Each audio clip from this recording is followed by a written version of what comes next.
Master, ano po ang sinasabi nyo? Pagpapakasalin nyo ako sa Ning Group para maging asawa ng isang babaeng boss na hindi ko pa kilala? Hinding-hindi ako papayag. Sinan, naaalala mo pa ba noong ang mga magulang mo ay pilit na pinalayas at nawala dahil sa isang misteryosong tao? Ang inyong kabuhayan ay kinuha lahat ng Lu Group. Siyempre, naaalala ko, gagantihan ko sila. Mabuti, basta pumasok ka sa pamilya ng Ning at mapigilan ang Lu Group sa pagbili ng negosyo ng Ning, ang Lu Group at ang misteryosong tao ay tiyak na susugod sa iyo. Sige po, Master, pupunta ako. Magaling, mula sa araw na ito, ikaw na ang bagong henerasyon ng milagrosong doktor.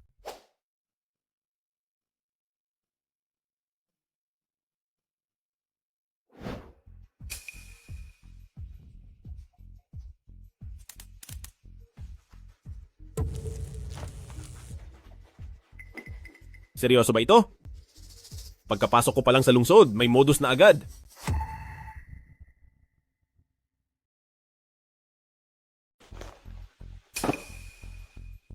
Ayayay. Kung balak niyo akong gawan ng masama, huwag niyo namang ipadala ang taong gaya nito.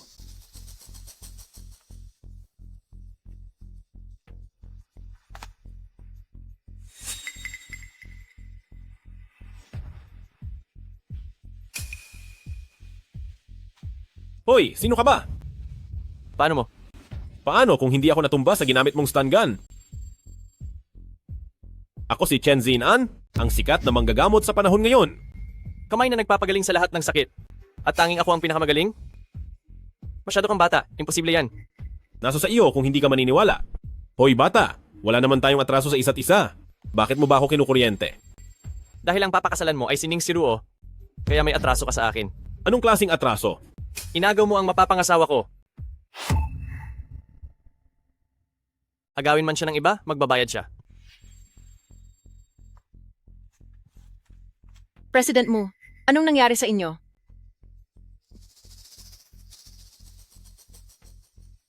Ikaw ba ang Secretary Wang ni Ning Group? Kayo po ba si son-in-law? Pasensya na po at nahuli ako. Sana po ay hindi kayo magalit. Bakit naman ako magagalit? Oo nga pala, sino ang taong iyon? Ang President Mu po ni Mu Group, gusto po niya ang ating si President Ning. Ning Siruo? Ang si President Ning na pakakasalan ko? Opo. Son-in-law, sumunod po kayo sa akin.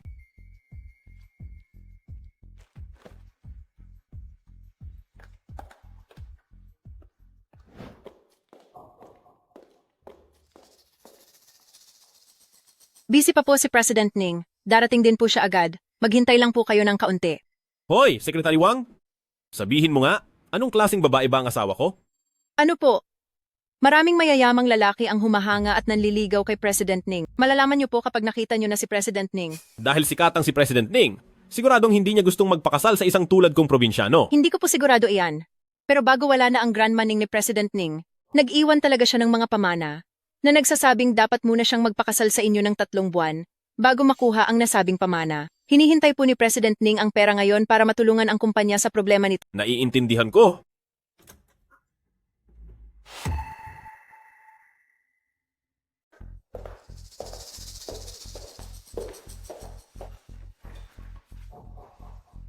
Xiao Wang, nasaan si Ning Siruo? Papuntahin mo siya rito agad. Vice President Ning, kayo po? Wala kang pakialam? Nandito ako para hanapin si Ning Siruo. Pero, Sino ba to? Manamit ay parang pulubi. Ako ay si. Sino ka para kausapin ako? Hamak na taga-bundok, malas.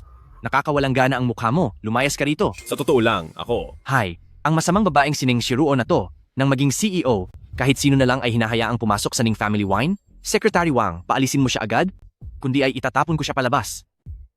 sir, ihahatid ko na lang po kayo sa ibang lugar para hintayin si President Ning. Secretary Wang, ang mga basurang gaya niya ay huwag mo nang papasukin sa kumpanya dahil naging CEO ang walang kwentang si Ning Siruo. Akala niya ay pwede na siyang magpasok ng mga basurang ito? Nananaginip siya, ang Ning Family Wine, sa huli ay mapupunta rin sa akin. Secretary Wang, sino ba itong pangit at matabang taong ito? Akala ko siya na si Ning Siruo. Tigil? Anong sinasabi mo? Huminto ka! Anong sinasabi mo? Isipin ko muna.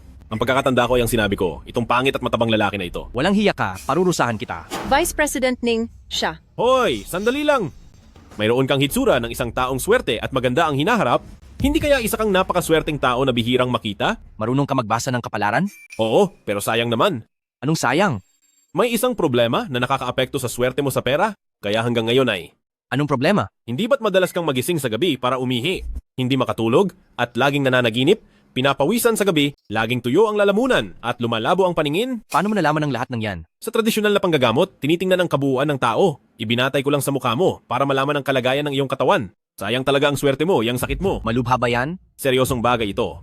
Ano ba talagang sakit ito?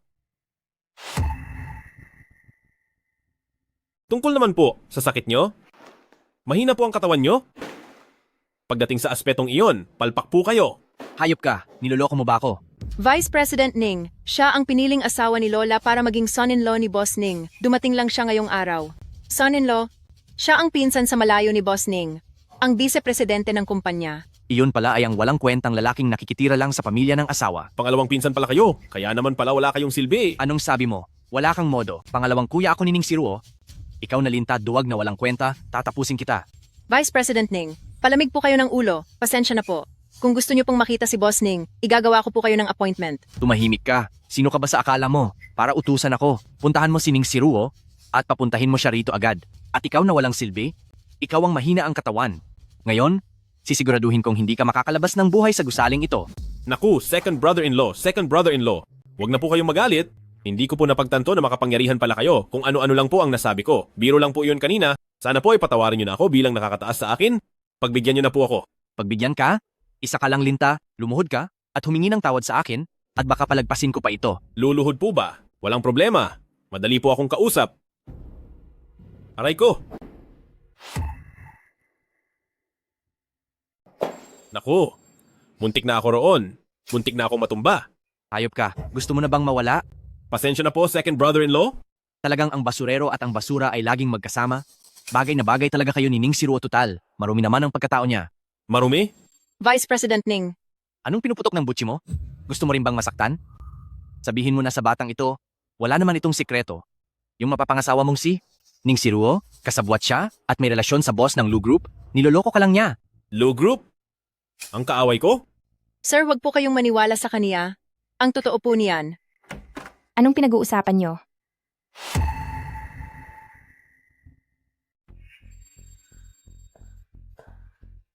Ano? Agad mo na ba silang itinuturing na kamag-anak? Ikaw ba si Ning Siruo, ang asawa ko? Hump, sasabihin ko sa iyo. Kung hindi lang dahil sa pangako ng lola ko bago siya nawala, sino ang pakakasal sa iyo? Oh, fifth sister, tara rito, maupo ka, maupo ka. Huwag kang mambastos at lumapit sa akin. Sino ba si fifth sister? Sino ba ang nagnanais na lumapit sa Vice President Ning na iyan? Hala, fifth sister, ang sinasabi mong yan ay nakakasakit naman sa ating samahan bilang magkapatid. Di ba? Hemp, samahang magkapatid, kung mahalaga sa iyo ang pagsasama natin, makikipagsabuatan ka ba sa ibang tao para lasunin ako? Gagawan mo ba ako ng masama? Mali ang pagkakaintindi mo, aksidente lang ang lahat. At saka, wala namang masamang nangyari sa iyo, di ba? Ginagawa ko lang naman iyon para sa inyo ni Pamilyang Ning. Mabuting tao si President Lu. Basta sumunod ka lang sa gusto niya, ay maayos na ang negosyo natin. May kapal ka pa ng mukhang sabihin iyan, lumayas ka na. Ning Siruo, maaari akong umalis, pero kailangan mo munang aprubahan ang 3 milyong dolyar para sa pagsasaayos ng bahay. Ano? Matapos maubos sa sugal ang nakaraang 2 milyong dolyar na binigay ko, hihingi ka na naman ng pera? Sinasabi ko sa iyo, wala kang makukuha kahit isang kusing. Lumayas ka. Ning Siruo, huwag mo akong sagad-sagarin. Tandaan mo, kailangan mo itong ibigay sa akin sa ayaw at sa gusto mo. Ibigay mo iyan. Second brother-in-law? Nakipagsabuatan ka ba sa ibang tao para gawan ng masama ang asawa ko? Kung oo, anong gagawin mo? Kahit pa, wala kang silbing lalaki ka. Nakikipagtulungan ka sa Lu Group para lasunin ang asawa ko? Alam pala ng isang probinsyano ang tungkol sa Lu Group? Sinasabi ko sa iyo, ang President Lu ay hindi katulad mong walang silbi na basta-basta na lang pwedeng banggain. Ningze, Mukhang itong Ningze ang espiya ng Lu Group na inilagay sa loob ng Ning's Liquor. Fifth sister, sabihin mo nga, bakit mo pinakasalan ang lalaking ito? Anong mapapala mo sa kaniya? Tingnan mo siya. Wala nang ang pera, wala pang kakayahan, mabuti pang pakasalan mo na lang si President Lu. huwag mong pakialaman ang sarili kong buhay. Fifth sister, kung ganyan, huwag mo akong sisihin sa gagawin ko. Kung hindi mo aaprubahan ngayon ang 3 milyong dolyar para sa dekorasyon, uutusan ko ang mga tiyuhin nating ibenta ang lahat ng kanilang shares. Siguradong ang panig ni President Lu ay naglalaway na makuha ang ating mga shares. Ikaw, alam mo naman na nahaharap sa krisis ang kumpanya. Ganito ka ba talaga sa mga tao ng Pamilyang Ning? Wala akong pakialam doon. Ibinigay na sa iyo ni Lola ang lahat ng mana, pati ang Ning's Liquor ay nasa iyo na rin. 3 milyong dolyar lang ang hinihingi ko, hindi iyon malaki. Kung ibibigay mo ito sa akin ngayon, hindi tayo magkakaproblema. Pero kung hindi mo ibibigay, lintik lang ang walang ganti. Pagsisisihan mo ito. President Ning, ito ay... Sige, pero binabalaan kita, huli na ito. Ayan ang paborito kong kapatid. Ipinapangako ko, pangako. Huli na talaga ito. Sandali lang. Ano namang hihintayin? Ikaw na mahinang lalaki ka, may karapatan ka bang magsalita? Huwag mo kaming lokohin sa huling hiling mo ng pera. Habang narito ako, huwag mong asahang makakakuha ka. Manahimik ka. Sino ka ba sa tingin mo? Isa ka lang nahamak na tagalabas? Para kang asong nagmamakaawa ng pagkain. Umalis ka na agad sa harapan ko. Kung hindi, pagbabayarin kita. Second brother-in-law? Ngayong nabisto na kita? Gusto mo na akong paalisin? Anong nabisto ang pinagsasabi mo? Tingnan mo nga yung itsura mong walang kwenta. Isang manunuluyan na mas masahol pa sa aso. Lumayas ka na rito bago pa kita pagdusahin at ipakain sa iyo ang lupa. Ayoko namang kumain ng mga bagay na kinakain mo na. At isa pa, second brother-in-law kapag umalis ako ngayon. Anong mangyayari sa kamay mo? Anong? Anong nangyayari sa kamay ko? Ang kati, nakakairita.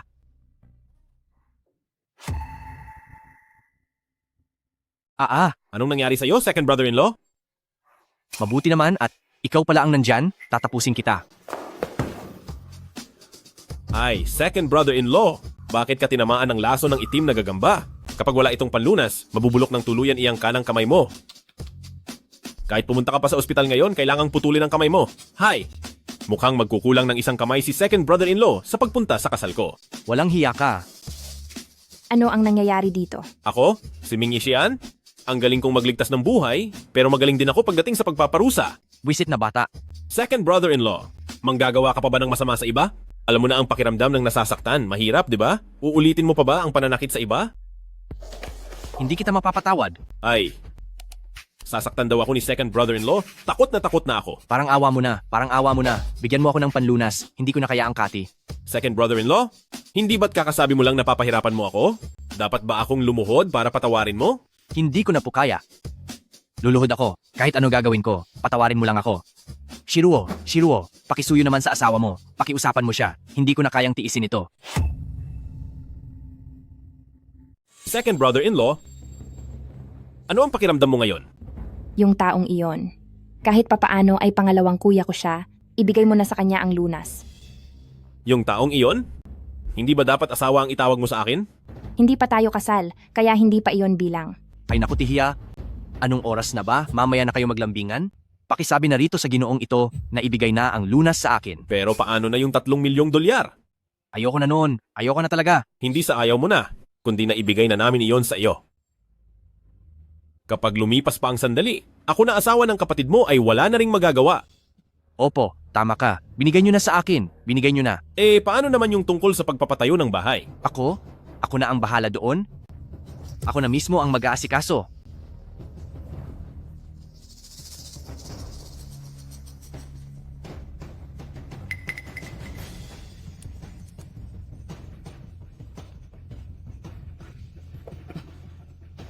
Ning Shiruo, nakipagtulungan ka sa ibang tao para apihin ako? Humanda ka sa akin. Layas.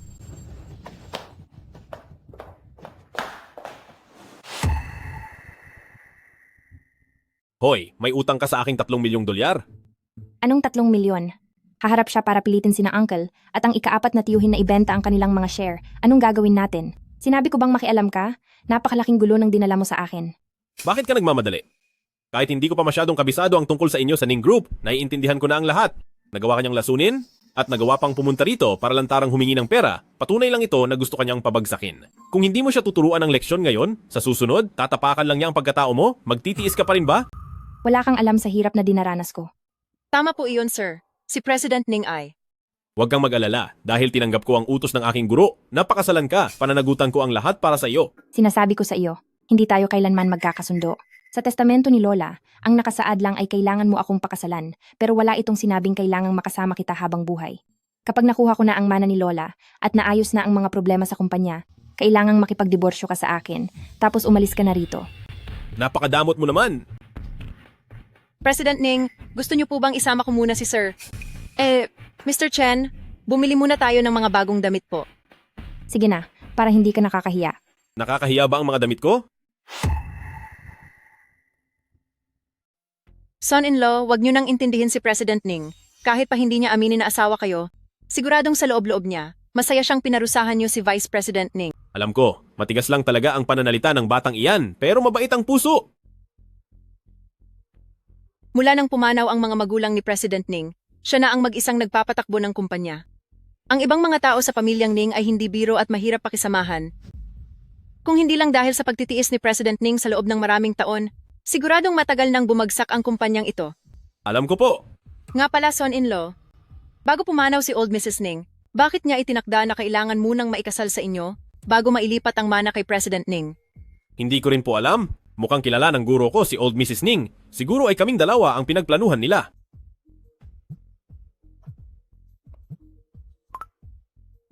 Hello? Sige po, okay po. Son-in-law, pumili na lang po kayo ng isang damit. Pagkapili nyo ay pupunta ako agad dyan para bayaran ito. Kahit ano ang piliin ko. Opo, son-in-law. Dahil si President Ning naman ay ang numero 1 diyosa ng Jiangcheng, kaya pumili kayo ng damit na babagay sa kaniya para naman hindi siya magalit sa inyo. May punto ka, sige na.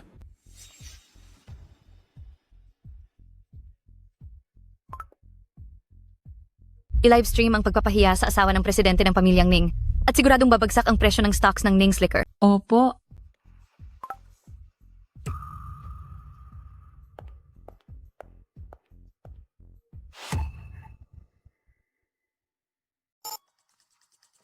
Hala, saan galing ang pulubi na ito? Umalis ka na rito. Labas. Narito ako para bumili ng damit. Hoy, ikaw? Bibili ng damit? Bakit? Kaya mo bang bumili? Probinsyano ka? Tingnan mo muna ang sarili mo sa salamin. Ang mga damit dito sa amin ay nagkakahalaga ng 10,000 dolyar pataas. Bagay ba iyan sa'yo? Umalis ka na ngayon din. Kundi tatawag ako ng guard. Uy, gusto mo patang manakit ha? Sige nga, subukan mo rito. Rito oh. Ikaw, Maayos na? O magkano nga ulit ang sabi mong presyo ng damit na ito? 10,000 dolyar pataas. Siguradong wala kang pera. Umalis ka na. Kapag nadumihan mo rito, kaya mo bang magbayad? Kahit paano ang gawin mo, ay hindi ka makakabayad. Hehe. Ikaw, wala kang pera kaya layas. Tumahimik ka.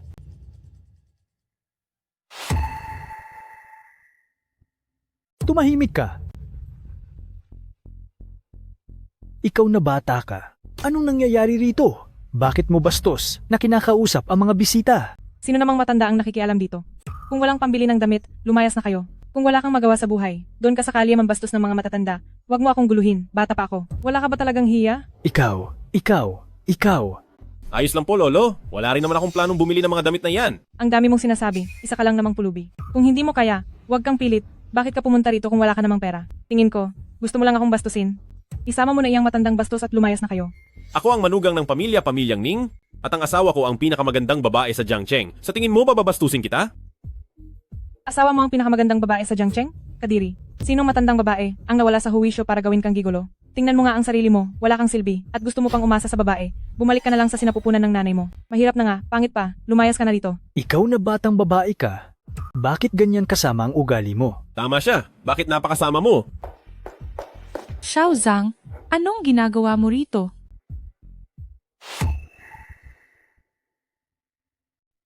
Magandang araw po. Ako ang manager ng shop na ito. Kayo po ba ang manugang ng pamilyang Ning? Manager? Masyadong mayayabang ang mga empleyado nyo. Kayo po ay? Hemp. Siguradong isang pagkakamali lang po ito. Kilala po namin ang pamilyang Ning. Sila ang pinakamalaking kumpanya ng alak sa Jiangcheng, ang pamilyang Ning. Kaya pumili muna kayo kung alin po ang mapili nyo, kukunin ko para sa inyo. Wag na. Wala naman akong pera sa bulsa ko. Hindi naman mawawalan ng pambili ng damit ang pamilyang Ning, maaari nyo na lang po bayaran sa susunod. Ikaw na wala mang lang pakiramdam, paano ba kita tinuruan noon? Binastos mo ang aking mahalagang bisita, alam mo ba iyon? Anong ginagawa mo pa rito? Tanggal ka na sa trabaho, lumayas ka. Iho, masyadong matalas ang dila ng batang iyon. Dapat lang siyang matanggal. Maraming salamat po sa inyo. Anong matanda? Tawagin mo na lang akong Brother Shen. Iho, dahil ayos na ang lahat dito, mauna na muna ako.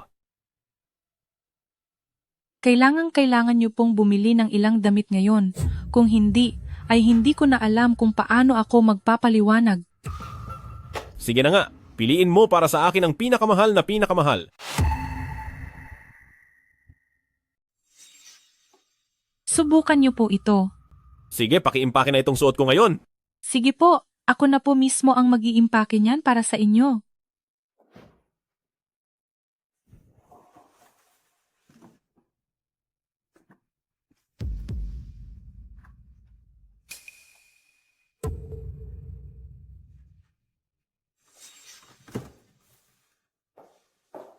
Ang gwapo ko pa rin pala. Pasensya na po talaga sa nangyari ngayon, Mr. Chen.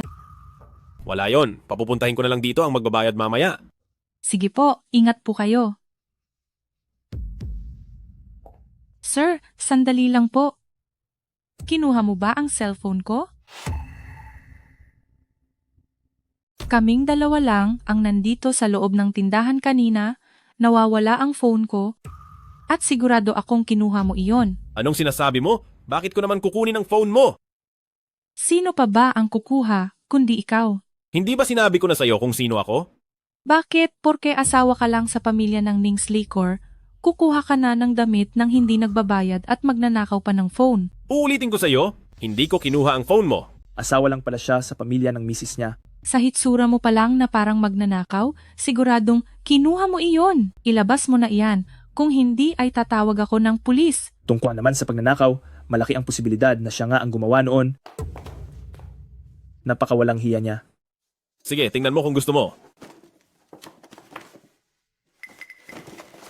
Bakit? Hindi mo ba nakitang ikaw mismo ang naglagay ng phone doon? Siguradong nasa iyo iyon? Maaari mo akong kapkapan? Pero oras na hawakan mo ako at wala kang nahanap na kahit anong phone, iba na ang pag-uusapan natin. Huwag mong isiping, hindi ko nakita na inilagay mo ang phone sa bag ko. Itigil mo na ang mga kalokohan mong iyan. Talaga bang sinusubukan mo akong takutin? Sa iyo na may hawak ng phone doon, kanina ka pa ba nakaabang?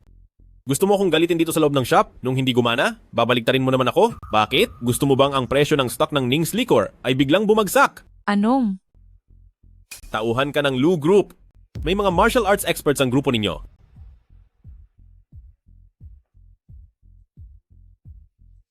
Sa'yo ang cellphone na ito, hindi ba? Nakita ko ito doon, malapit sa basurahan. Masyado kang madaya, manager ng tindahan. Itinapon mo iyan. Bakit? Gawain ba ng shop nyo ang mambastos ng customer at gumawa ng maling paratang? Sige, siguro magkasabwat kayong dalawa ng matandang ito. Sa tanda mong iyan, nagagawa niyo pang magkunwari ng ganito. Nagnenegosyo ka rito? Pero bakit mo sinisiraan ang sarili mong customer? Mabuti pa ang pakay ko sa pagpaalala sa'yo. Binibigyan na nga kita ng pagkakataong ayusin ito. Pero talagang... Tama, ang matandang ito. Sinubukan nila akong bastusin kasama ang lalaking iyan, kung hindi lang dahil sa tulong ni manager ng tindahan. Napakawalang hiya mong matanda ka?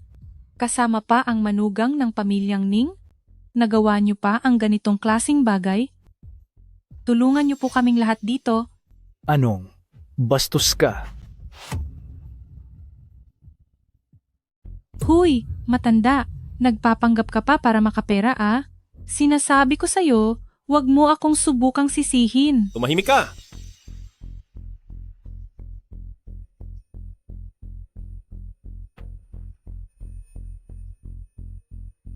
Sakit sa puso ito, chest pain.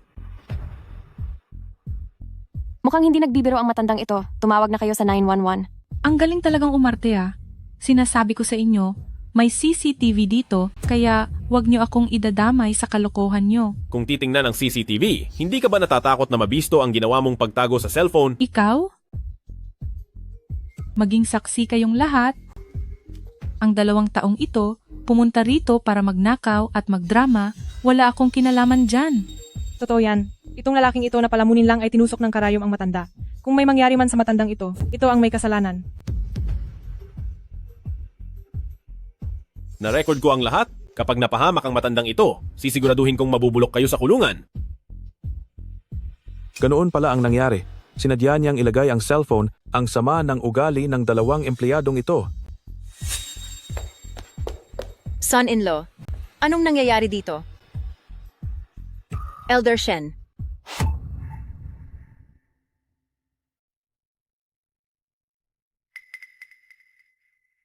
Elder Shen, ayos lang po ba kayo? Ang head ng association na si Kamara ng Komersyo ng Jiangcheng? Ang isa sa mga pinakamayamang tao sa lalawigan ng Dongshan? Kailangan niyo pong magpahinga dahil may problema ang inyong puso. Gagawan ko po kayo ng reseta. Inumin niyo ito sa tamang oras pag uwi. Bata, ikaw! Hais, Nako, wala po iyon. Tinulungan niyo rin naman po akong magsalita kanina, di ba? ang shop mo, hindi na kailangang magbukas. Ang aming Wanjiang Shopping Mall ay walang lugar para sa inyong brand.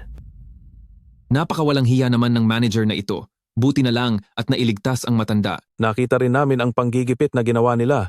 Huwag niyo silang hayaang makatakas. Guwardya. Guardia. Dalhin niyo sila palayo at ibigay sa mga pulis. Iho, nakikita kong napakahusay mo sa panggagamot. Kanino kang tanyag na guro nag-aral? Hindi naman po masyadong sikat na guro. Doon lang sa bundok Qingyu, sumunod lang ako at nag-aral sa aking master ng ilang sandali. Bundok Qingyo? Ito ba ang tinatawag nilang medical immortal? Ang anak kong babae ay may pag-asa pang maligtas. Ang inyong anak?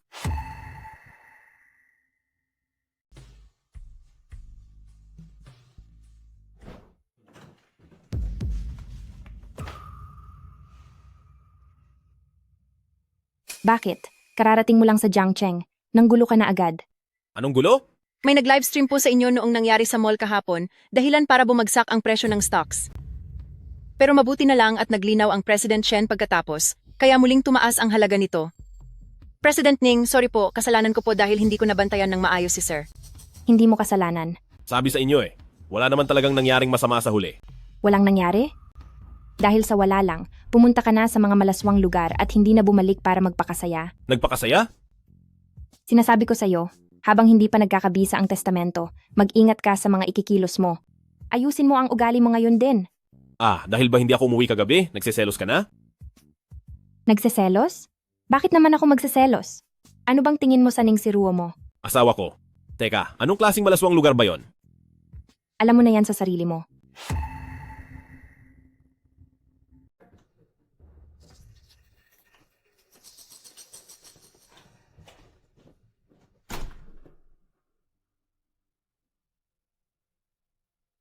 Ning Yuan, bakit ka nagdala ng mga martial artist? Aba ate, ito ba ang asawang walang silbi na nakitira lang? Huy, ikaw yung kahapon, ang nanakit sa pangalawa kong kuya. Sikat na sikat ka na sa internet ngayon. Siya po ang anak ng pang-apat na tito ni President Ning, si sixth cousin ni President Ning. Bakit naman ako sumikat? Ano, yung sabi nila, dakilang manggagamot, na binaliktad ng masasamang tao, napatunayan ang sarili, at napakatalino raw. Tama ka. Ako nga iyon. Hamp, sa tingin ko naman, isa ka lang namang walang kwentang talunang tao. Sinuwerte ka lang ng kaunti, at hindi mo na alam kung sino ka talaga. Ang apelyido ko ay Chen. Bakit? Gusto mo bang ituring akong tatay? Ikaw, Tinatanong mo kung anong apelyido ko? umayos ka ng pananalita. Huwag mong isipin na porke nakakapit ka sa mayaman, ay may magtatanggol na sa iyo. Sinasabi ko sa iyo, pati si Ning Siruo ay nanganganib na rin ng kalagayan. Anong sinasabi mo? Hindi ba, aking mahal na ate? Hindi ba't ikaw mismo ay nasa panganib na? Ning Yuan, Sinasabi ko sa iyo, Ning Siruo, bruhang mahilig manukso kung saan-saan, nagawa mo iyon tapos ayaw mong pag-usapan ka, magpapakasal ka na. Itigil mo na ang kagaslawan mo, lumayo ka kay Kuya Muchen. sabi ko na sa iyo, wala kaming relasyon ni Muchen. Aba, pang-anim na kapatid. Hindi ka ba nag-toothbrush kaninang umaga? Napakabaho ng hininga mo. Humanda ka sa akin. Huy, teka lang, sandali. Dapat daanin natin sa maayos na usapan, huwag sa dahas.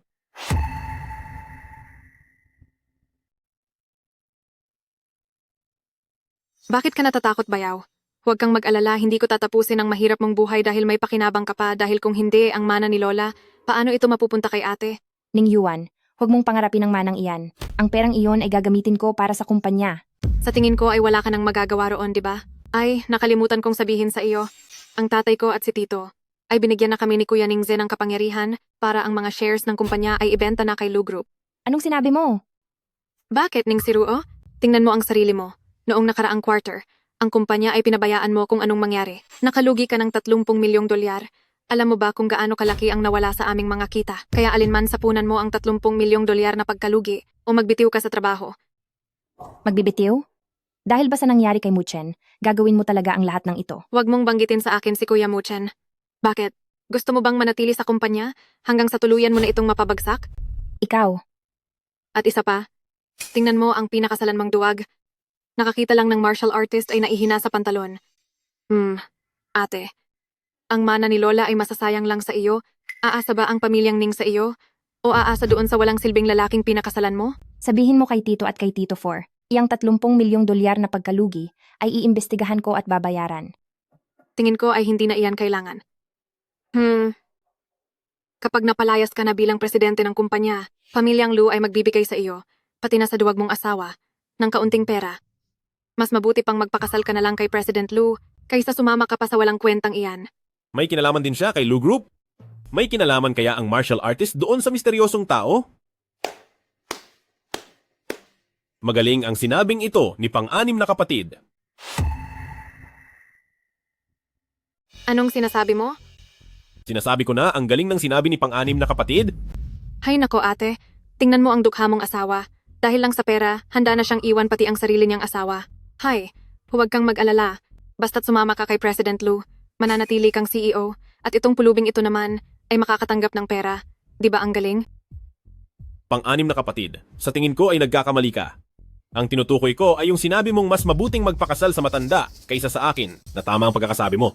Hindi ka talaga nagbago, pang-anim na kapatid. Marami kang karanasan, kaya alam mong mas magaling ang matanda kaysa sa akin. Walang hiya ka, anong sinasabi mo? Ipaliwanag mo ng maayos sa akin yan. Bakit ikaw na traidor? Kailangan ko pa bang linawin ito sa'yo?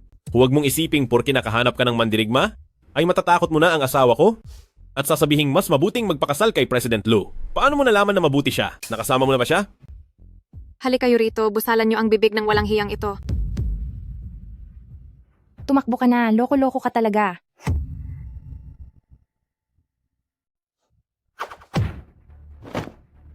Ganito lang ba ang kakayahan mo? Mukhang wala kang kinalaman sa misteryosong tao ng Lu Group. Anong balak mong gawin? Huwag kang mag-alala, wala akong interes sa babae ng matandang lalaki. Ikaw. Layas, ano pang ginagawa mo rito? Gusto mo bang uminom sa kasal? Kung iinom man tayo, hindi pa ngayon. Humanda ka sa akin. Boss, napakagaling niyo po kanina. Akala ko po ay... Swerte lang iyon, swerte lang. Anong magaling? Hay, kailangang mapununan ang 30 milyong dolyar na kulang. Kapag hindi ito nabayaran, gagamitin nila itong dahilan para paalisin ako. Sa oras na iyon, ang kumpanya ng mga magulang ko ay... Ang pamana ng lola mo? Ang perang iyon ay siguradong makakatulong sa ating problema sa ngayon. Ngunit kailangang dumaan muna ang 3 buwan matapos ninyong magpakasal bago makuha. 30 milyong dolyar, hindi ba? Huwag kang mag-alala, ako ang bahala riyan.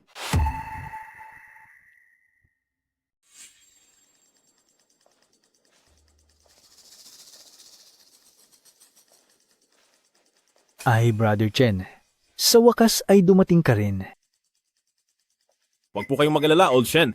Ay, kailangan ko munang magpasalamat sa iyo dahil sa pag-aalaga at masahe mo sa akin kahapon. Mas gumaan na po ang pakiramdam ng puso ko ngayon. Isang araw pa lang po ang nakakalipas. Kailangan po ng tuloy-tuloy na gamutan para tuluyang gumaling. Siya nga pala, nasaan po ang anak niyo? Oh, nagpadala na ako ng tao para sunduin siya mula sa ospital sa kabisera. Nandyan lang siya sa loob. Doktor, ipinapaubaya ko na sa iyo ang anak ko.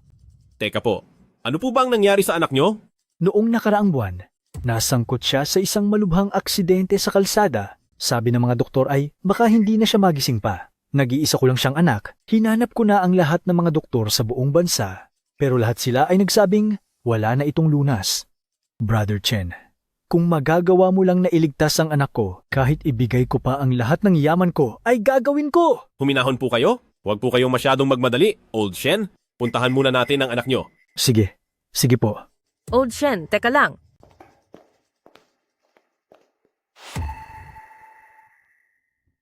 Dito po, pakisunod ako. Old Shen, sandali.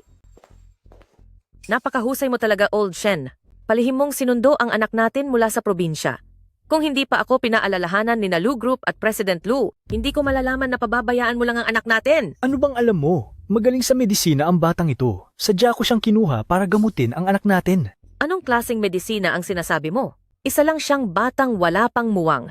Mabuti na lang at nagpadala si President Lu mula sa Beijing ng isang tanyag na Professor Zhang, kaya paalisin mo na ang manlolokong iyan sa harap ko. Hayaan mong si Professor Zhang ang gagamot sa anak natin. Ikaw talaga. Hep, wag po kayong masyadong mag-alala. Bakit parang takot na takot po kayo sa asawa nyo? Kung gusto niyang hayaan ng propesor na iyon na gamutin ang anak nyo, edi hayaan nyo. Sino ka bang bata ka? Ako ang manugang ng pamilyang Ning, na si Chen Sinan. Isang manugang, isa ka rin bang doktor? Parang ganoon na nga. Mayroon ka bang titulo? Wala po. Lisensya sa pagdodoktor? Wala rin po. Sino ka ba sa akala mo? Umalis ka na dito, manloloko. Bigyan mo siya ng pera para lumayas na. Ayoko nga. Ano bang magagawa mo sa akin?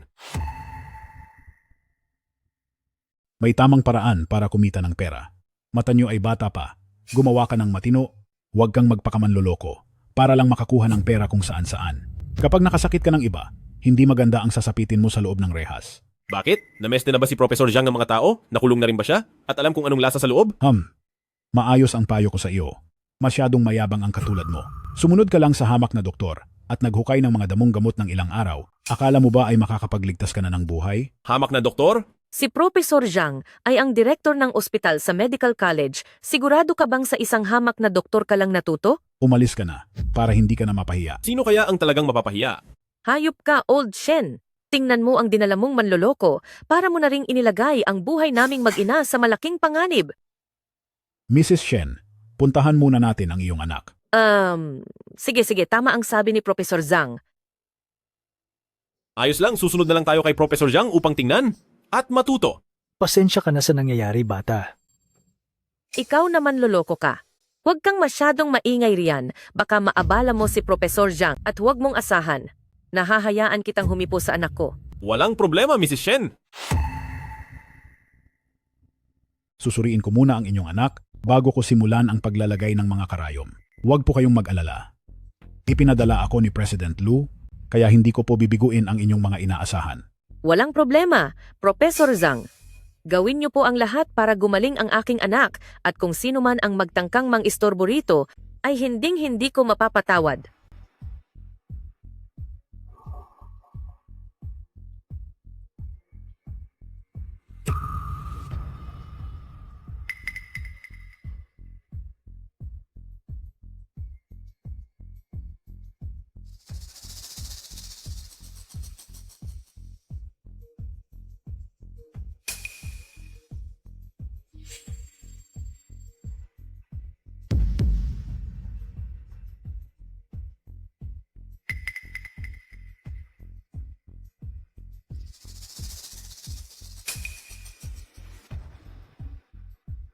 May reaksyon na siya.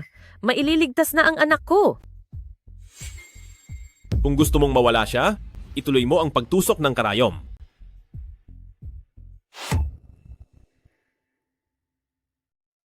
Kung gusto mo siyang mawala, ituloy mo ang pagturok. Anong pinagsasabi mo? Manahimik ka, mandaraya ka na galing sa bundok, nagawa mo pang magsalita ng walang saysay sa harap ng mga eksperto. Ipapalabas kita sa mga bodyguard mamaya. Bahala ka kung ayaw mong maniwala. Kapag naiturok ang karayom, sisigaw ang anak nyo, mangingisay, at lulubog sa mas malalim na pagkakataon, at kahit ang langit pa ang dumating, wala nang makakaligtas sa kaniya. Naiintindihan mo ba ang ginagawa kong panggagamot? Bata ka lang na galing sa bundok at wala kang alam sa tunay na mundo.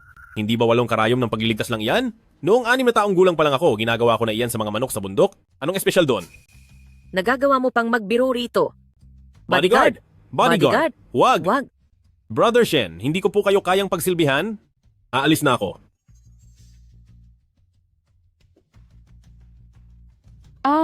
Anong nangyayari, Professor Zhang? Anong nangyari sa anak ko?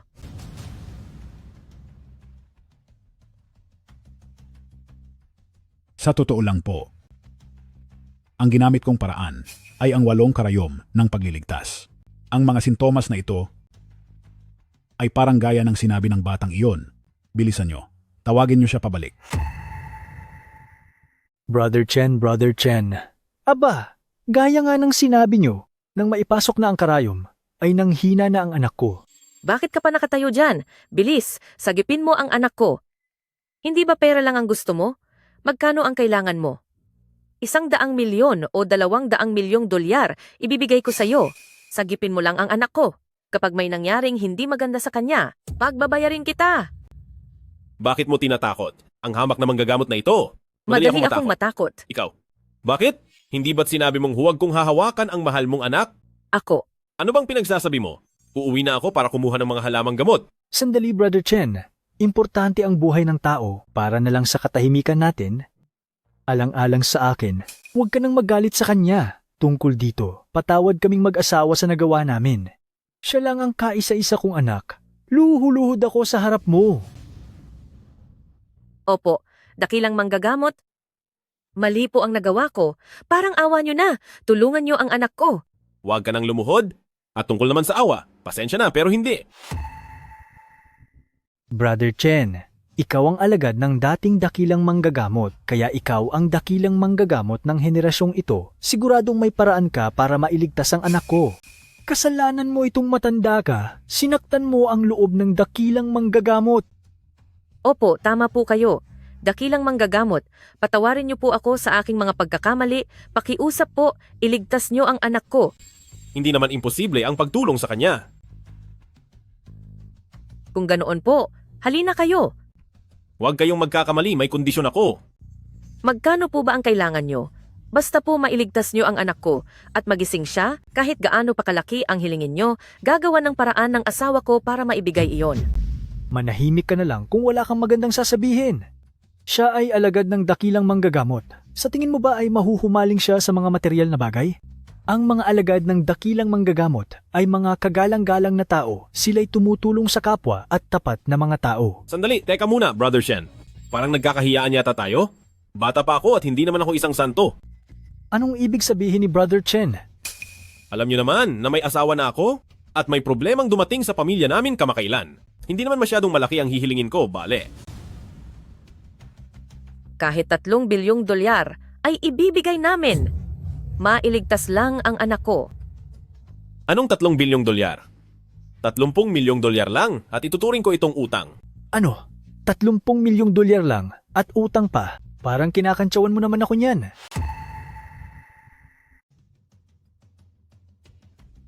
Batang lalaki, andyan ka na pala.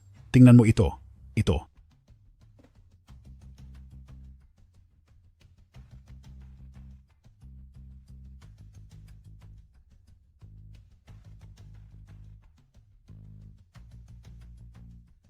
Huwag kang mag-alala, aabot pa tayo.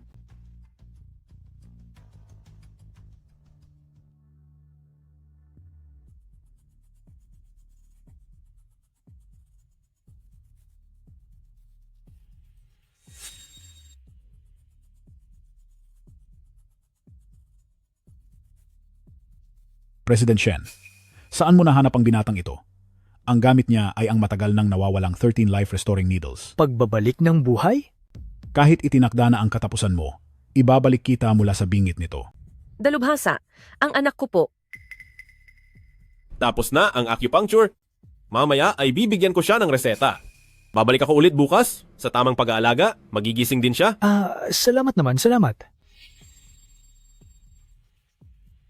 Maraming salamat po, Brother Chen. Mayroon akong card dito. Nandito ang bayad ko para sa serbisyo nyo. At dito sa Jiangcheng, basta gamit mo ang card na ito. Sa lahat ng negosyong nasa ilalim ng pangalan ko, libre na ang lahat. Ganoon ba? Kung gayon ay tinatanggap ko na ang alok mo. Sandali lang. Brother Shen, kahit na walang masyadong nagawa si Old Jiang, nagtrabaho pa rin siya ng mabuti. Bigyan mo na rin siya ng card. Sino ka ba talaga? Ako ang manugang na nakatira sa bahay ni pamilyang Ning, si Chen Xin An.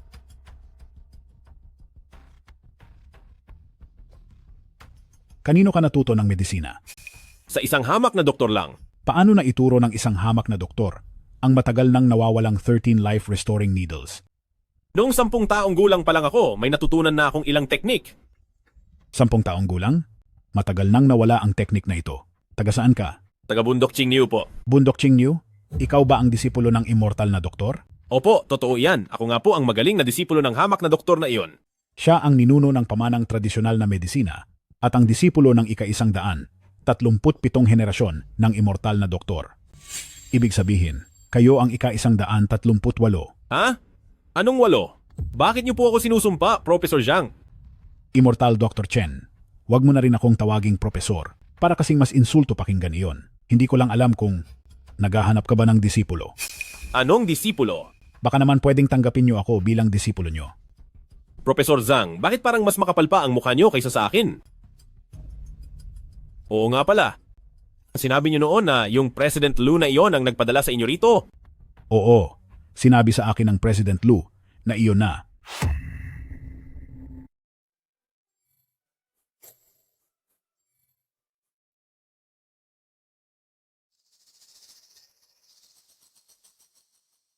Fifth sister, binigyan ka na namin ng pagkakataon, ngunit hindi mo pa rin nabayaran ang 30 milyong dolyar. Sa loob ng 5 minuto, makikipag-video call na sa amin si President Lu at ako pati si pang-anim na kapatid. Ay ibebenta na ang aming mga share. Bakit mo pa ba siya kinakausap? Nasaan na ang lalaki mo? Anong nangyari? Dahil ba nakakita kayo ng dinala naming eksperto, ay natakot na at nagtago na ang duwag na yon? Ikalawang master, ika-6 na miss. Kapamilya rin kayo ng mga Ning. Kailangan ba talagang maging ganito kalupit? Kalupit? Tingnan niyo ang kamay ko. Sino ang malupit ngayon? Pangalawang kuya, huwag mo na siyang pakinggan. Sabi rin ni President Lu, kailangan lang ni ate na sumama sa kanya para maghapunan at mananatili sa iyo ang Ning alcohol industry. Tama siya, fifth sister. Hapunan lang naman yon. Tsaka alam naman nating lahat na wala ka namang pakialam sa lalaking yon. Bakit hindi ka na lang sumunod kay President Lu? Hahaha. Napakayaman at makapangyarihan ng pamilyang Lu, paano lalaban ang Ning alcohol sa kanila? Tumigil ka. Anong karapatan mong utusan ako? Ning Shiruo, oras na para mag-resign ka. Sinong may lakas ng loob na magpaalis sa asawa ko?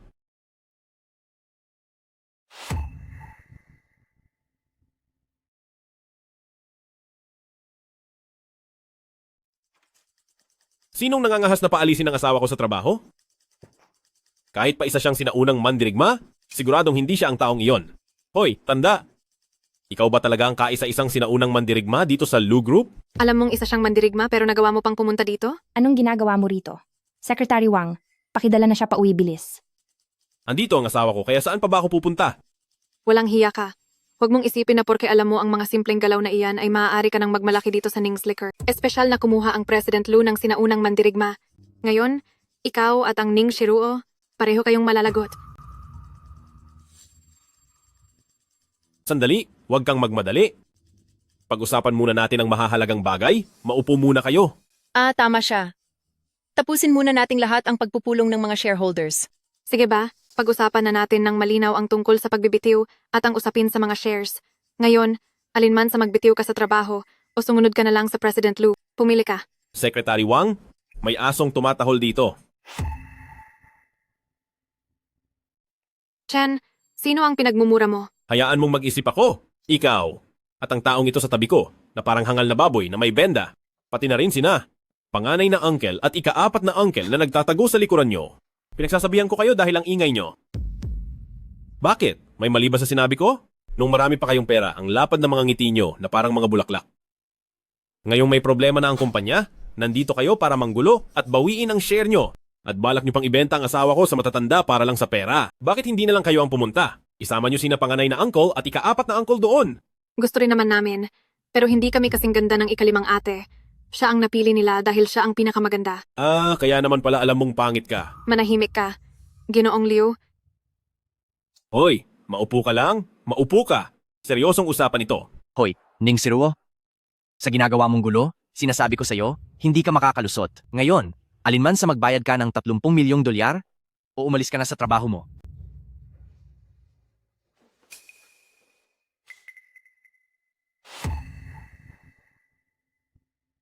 I-check mo, 30 milyong dolyar, walang kulang kahit sentimo. Hayop ka. May pera na, bakit hindi pa kayo umalis? Hoy, ikaw na bata ka, nagyayabang ka lang ba? Kung hindi kayo naniniwala, hayaan ninyong si Secretary Wang ang mag-check. Pati na rin si second brother-in-law. Mas mabuting mag-ingat ka sa mga sinasabi mo dahil isang kamay na lang ang natitira sa iyo na pwedeng igalaw. Sige, i-check ko muna. Ning Shiruo, huwag mong isiping matatapos na ang lahat ng ganito na lang. Nasa kamay mo ang Ning's Liquor, wala na itong pag-asa. Kahit pa mayroon siyang 30 milyong dolyar para sa report ng kumpanya sa susunod na quarter, imposibleng kumita ka pa. Ano? Natatakot ka ba? Tama, ikaw ang may pinakamalakas na boses kanina. Sinasabi mong wala akong pera. Bakit parang naduduwag ka na ngayon? Ikaw, Sinasabi ko sa inyo, wala akong pakialam sa mga sasabihin niyo tungkol sa akin, pero ang apihin ng asawa ko, hindi ko papayagan. Walang 310 milyong dolyar sa card na ito.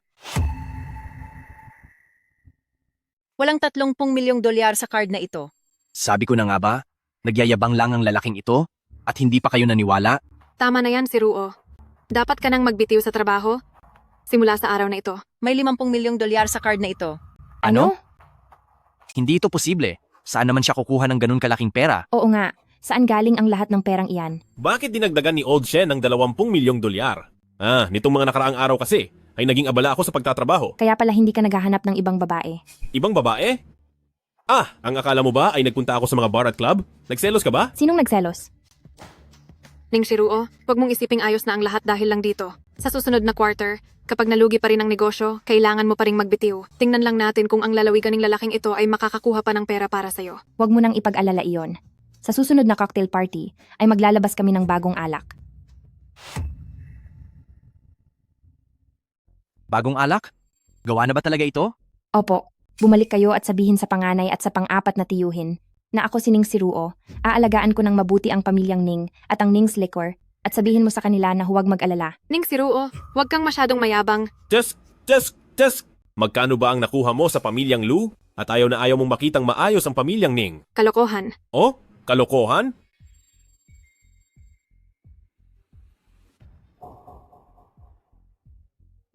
Si pulbos na santyang iyon, ang batang iyan ang nagpaputok.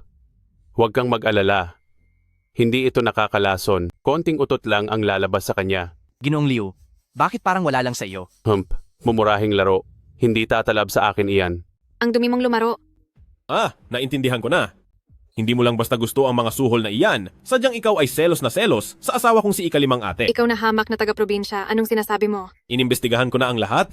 Sa inyong pamilya, sa pamilyang Ning. Ang asawa ko, na mas matanda lang sa iyo ng ilang buwan, ang nakakuha ng lahat ng atensyon at pagmamahal ng pamilya nyo. Tungkol naman sa itsura, pati ang guwardiya ay alam na siya ang pinakamaganda sa buong Jiangche. Ikaw, hindi ko na maipaliwanag. Ginoong Liu, patahimikin mo na ang hamak na taga-probinsyang ito.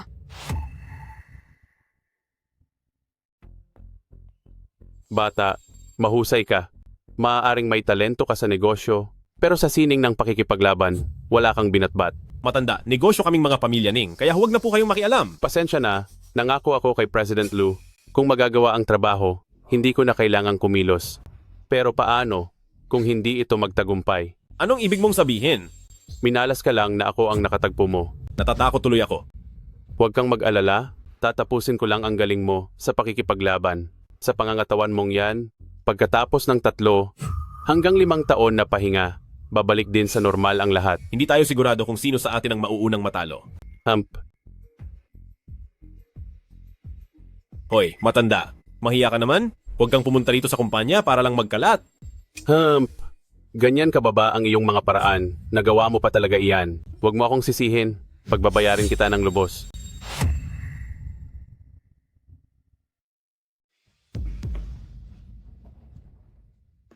Ikaw, maayos ka lang ba? Buti pa si second brother-in-law. Alam kung paano magmalasakit sa akin.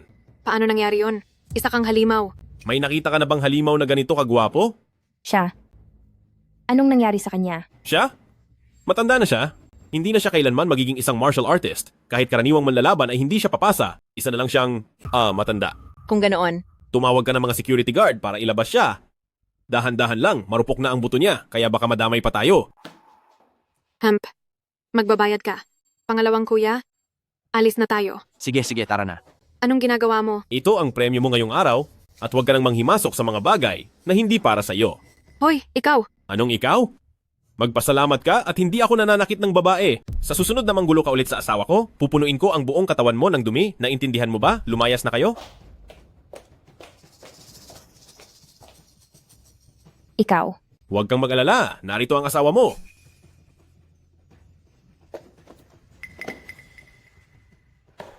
Zenan.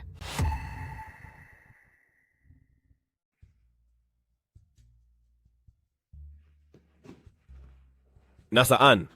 Nasaan ako? Pamilyang Ning. Binalantayan mo ba ako magdamag? Hindi Nagkataon lang na napadaan ako para tignan kung gising ka na. President Ning, nagbublush ka ba? Ikaw. Mabuti naman at maayos ka na. Mauuna na ako. Uy, teka, sandali lang. May itatanong pa ako sa'yo. Sabihin mo na agad. Iisa lang ba ang ancient martial artist sa pamilyang Lu? Bakit? Narinig ko noon sa lola ko. Ang tagumpay ng pamilyang Lu, bukod sa mga hayagang negosyo, sa likod ng lahat ay may isang master na ancient martial artist na tumulong sa kanila sa maraming bagay. Master na antas? Ang isang ito ngayon ay hindi iyon. Hindi siya iyon? Oo nga pala, ang bago ninyong alak. Huwag kang mag-alala. Sulat kamay ang recipe ng bagong alak at kaming dalawa lang ni Secretary Wang ang may kopya. Si Secretary Wang? Huwag mong pagdudahan si Secretary Wang, ibinigay siya sa akin ng mga magulang ko.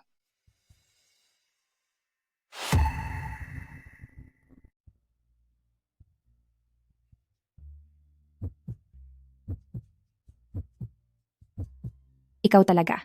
Bakit? Disappointed ka ba? Anong disappointed ang sinasabi mo? Sino man ang mga has na umapi sa asawa ko ay talagang pagbabayarin ko. Bakit ka nasugatan? Baka dahil sa sobrang paggamit ko ng lakas kamakailan. Ano kasi? Nitong mga nakaraang gabi, totoo bang nagtrabaho ka para kumita? Oo naman. Talaga? Totoo. May nakilala pa nga akong doktor ng Chinese medicine na si Zhang Zhongjing kahit na pinadala siya ni President Lu. Ngunit ngayon ay gustong-gusto na niyang maging estudyante ko. Ang sikat na doktor ng Beijing na si Zhang Zongjing. Ang hilig mong magbiro. Seryoso, gusto niyang maging estudyante mo? Sino iyan? Miss Ning, may doktor po sa labas na ang pangalan ay Zhang Zhongjing. Hinahanap daw po ang kanyang master na si Mr. Chen.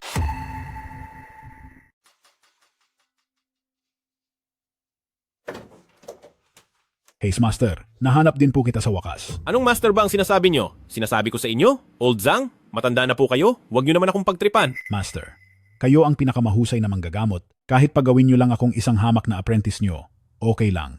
Huwag po kayong mag-alala. Ipapasok ko kayo sa isang medical school at ibibigay ko sa inyo ang pwesto bilang Dean ng Chinese Medicine. Hindi pala. Mag-apply ako para ibigay sa inyo ang pwesto bilang pinuno ng medical school.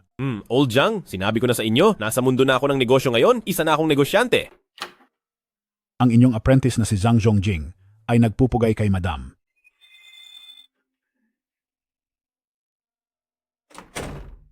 Kumuha ka ba ng aktor? Sige na, tama na. Gabi na, para puntahan mo ako. Eto lang ba ang sadya mo? Napaka-obserba niyo talaga, Master. Naparito po ako dahil may mahalagang bagay akong sasabihin. Ano iyon? Mayroong pasyente na may malalang sakit at kailangan niyang operahan. Di operahan nyo. Kayo ang Professor Zhang ng kabisera. Kaya nyo na iyan. Huwag nyo nang guluhin ang gabi ng kasal ko. Master, huwag niyo na po akong tawaging propesor. Parang minumura niyo na rin po ako sa ganoon. Sige na nga, Old Zhang. Hindi ito ganoon kadali. Mas mabuting sumama po kayo sa akin. May alita ng medisina ng silangan at kanluran, kailangan po namin ng tulong nyo upang bigyang dangal ang tradisyonal na medisina natin. Sasama rin ako para manood. Ano ba ito nangyayari? Hay naku, sinabi mo pa. Yung tumor sa utak ni President Wu, 3 buwan na ang nakalipas nang madiskubre. Nagpunta na siya sa mga eksperto sa ibang bansa para magpa-check up. Ang sabi nila ay sa pagitan ng 2 ugat na ipit ang tumor, pati ang mga ugat sa utak ay deform na. Kapag itinuloy ang operasyong ito, ay sasabog ito. Wala na itong lunas. Parehas lang iyon sa naging pagsusuri natin. Oo nga, itong si Zhang Zhongjing ay isa na sa pinakamagaling sa Chinese medicine dito sa atin. Hindi ba niya naiintindihan ang sitwasyon? Gusto pa talaga niyang makipagmatigasan sa ating mga Western doctors. Ang pag-ipit ng ugat sa tumor, kahit si Hua Tuo pa ang nabubuhay ngayon, ay hindi yan kakayanin. Hay, sige na, tumigil ka na sa pagrereklamo. Kahit na ano pa ang gawin nila at inimbitahan pa nila ang kung sinong guro na iyan, titingnan ko lang kung ano ba talagang galing mayroon ng mga Chinese medicine na iyan. Naku, ang tanda na niya. Sobrang matanda na siya. Yang siguro ay hindi bababa sa 80 o 70 taong gulang na. Kaya pa ba niyang humawak ng scalpel? Ano magagawa niya sa ganitong sitwasyon? Huy, bakit hindi natin subukang tanungin si President Wu? Ay, hayaan mo na. Doon sa panig ni President Wu, ay nakahanda na ang lahat para sa huling hantungan niya at saka ang sabi nila, wala namang mawawala kung susubukan na ang huling pagkakataon. Naku, pagdating sa modernong medisina, sa ating mga Western doctors pa rin dapat magtiwala. Ano bang halaga ng Chinese medicine na yan? Ang Chinese medicine na yan ay isa lamang pantulong na paraan para sa modernong medisina. Pasensya na at naghintay kayo ng matagal. Lahat. Hala, nasaan na siguro? Hoy! Ang batang ito ay mukhang hilaw pa. Paano siya naging guro? Bakit? Akala mo ba ay handa ka na? Pakita mo nga sa akin. Paano ka magsalita? Kami ay mga autoridad sa modernong medisina rito sa bansa. Professor Zhang, anong klaseng tao ba ang dinala mo rito? Hindi ko papayagan na dito ka gumawa ng kalokohan. Idinedeklara ko na ititigil na ang operasyong ito. Huwag po kayong magmadali. Ito si Bundok Qingyu, estudyante ng dating henerasyon ng henyo sa medisina, at siya rin ang henyo ng henerasyong ito. Ano namang pakialam namin sa Bundok Qingniu o Bundok Qingyang na yan? Kahit sino sa amin, ang karanasan bilang doktor ay mas matagal pa kaysa sa itinalagal ng buhay ng batang ito. Ang mga pasyenteng nagamot namin ay mas marami pa kaysa sa taong nakilala niya. Gusto niyo ba talaga siyang payagang mag-opera? Zhang Zongjing, maaari mong maliitin ang tradisyonal na medisina, pero pakiusap, huwag mong hamakin ang propesyon naming mga doktor. Si Zhang Zongjing ba talaga ito? Hindi ba't sinabi ko na sa'yo, pinilit mo pa ring sumama? Kailangan ko lang siguraduhin kung hindi siya manloloko. Ako lang ang nanloloko sa iba. Walang sinuman ang makakapanloko sa akin. Ibig sabihin, niloloko mo sila? Imposible yan. Sigurado ka ba talaga? Siguradong sigurado ako. Lahat kayo, pakiusap, huwag na kayong magtalo. Ayos na ang lahat para kay President Wu. Nasa loob na siya ng operasyon, kaya pumasok na rin tayo sa loob. Kapag may nakitang hindi maganda, maaari nyo itong itigil agad. Itigil? Ngayon na dapat itigil ito. Tumahimik ka. Ang tatanda nyo na. Bakit para kayong mga bata kung magreklamo? Nagpunta kami rito ng gabi na, hindi para pakinggan ang ingay nyo. Sino ka? Ito ay... Asawa ko siya, ang asawa ng guro ni Lao Zhang. Ako ang kanyang asawa na nakatira sa pamilya niya. Master, tinanggap nyo po ba akong maging disipulo nyo? Huwag ka nang madaldal. Ang operasyon ngayong araw ay imposibleng magawa. Sinasabi ko sa iyo, Zhang Zongjing, nagsasama ka ng batang walang karanasan para manggulo, isusumbong kita mamaya sa medical school. Pati ikaw na babae ka. Ikaw itong mukhang babae kong kumilos. Babae naman talaga ang asawa ko, pati ikaw rin. Ikaw.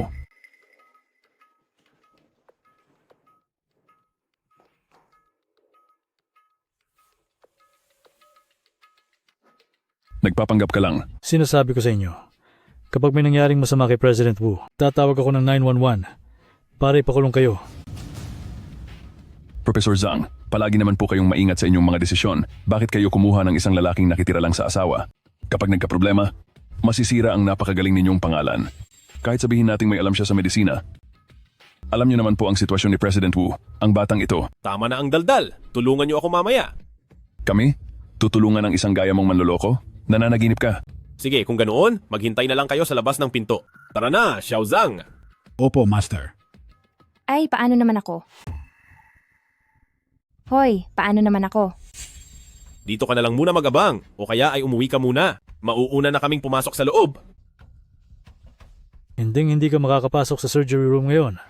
Bilisan mo at tumawag ka ng pulis.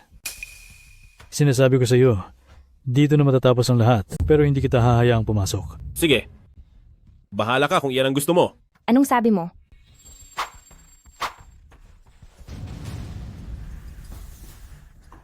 Guro, ito. Huwag kang mag-alala.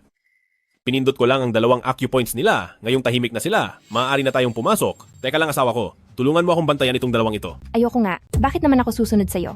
O sige, iwan na lang natin ang 2 ito rito at magsimula na tayong pumasok para sa operasyon.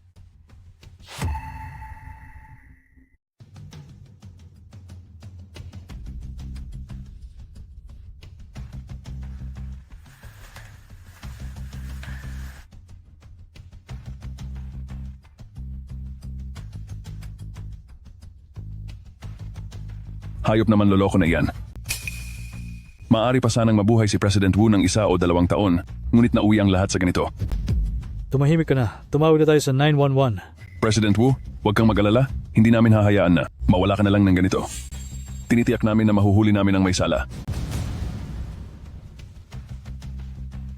Sino? Sinong nawala na? Aba, hindi ka pala tumakas. Hulihin sila, mga kriminal. Nakatawag na kami sa pulis. Oo nga. Huwag ninyong isiping uubra ang galing niyo sa pakikipag-away. Ito kasing. Paano kung sa pulis na lang natin ito pag-usapan? Sabihin na lang nating aksidente ito sa panggagamot. Tama. Binabalaan ko kayo, huwag kayong gagawa ng masama. Kung aksidente lang ito, makakalabas din kayo pagkalipas ng ilang taon. Pero kapag sinaktan nyo kami, iba na ang usapan. May sakit ba kayo sa utak?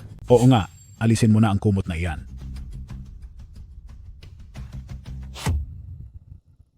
Nakakita na ba kayo ng pamilya kung saan ang pumanaw na? Ay humihinga pa? Buhay na buhay ang taong ito, di ba? Totoo ang sinasabi niya. Oo, tama nga. Bakit buhay pa si President Wu? Bakit niyo kinukumutan ng taong buhay pa? Para lang sa wala ng kumot na yan. Anong walang kuwenta? Hindi pa nga gumagaling ang sugat niya. Iiwan lang ba natin siyang nakatiwangwang? Eh bakit ba kayo nagtatakbo? Kuya, buong gabi na naming tinitiis. Iihi lang kami. Paano naman ang operasyon? Nagtagumpay kami. Imposible. Siguradong hindi niyo yun magagawa. Talagang imposible. Ang sakit na ito ni President Wu ay hindi malalampasan. Oy, may sira ba ang mga ulo nyo? Kani-kanina lang sabi nyo wala na siya. Ngayong buhay siya. Parang gusto nyo pa siyang mawala. Gusto nyo ba talaga siyang mabuhay? O gusto nyong matapos na siya? Kayo. Pasensya na po sa aming kawalang galang. Sige na, sa inyo na ang susunod na mangyayari. Pagod na ako. Opo, siyempre naman. Siyempre po. Teka nga pala, nakita nyo ba ang asawa ko? Hindi ba binabantayan niya kayo sa labas kanina? Ay, siya nga pala, nakita nyo ba ang asawa ko? Hindi ba't nasa labas lang siya kanina at binabantayan kayo? Bago pa kayo lumabas kanina, nagising na ako. Narinig ko siyang sumagot sa isang emergency call at lumabas na siya. Noong lumabas kami kanina, hindi naman namin nakitang gising ka. Ay nako, kasi hindi ba natakot ako sa inyo matapos niyo akong parusahan? Kaya ang ginawa ko, Nagkunwaring walang malay?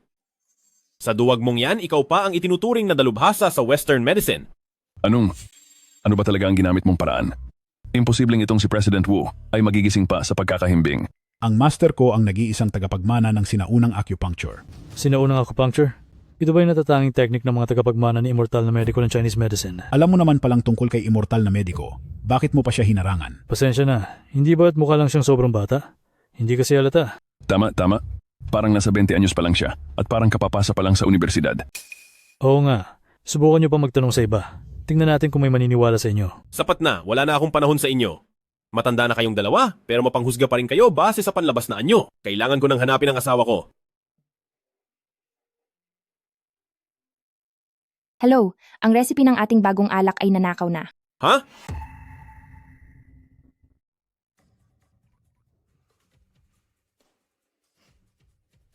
Master, Madam, ano ito? Sige, anong nangyari?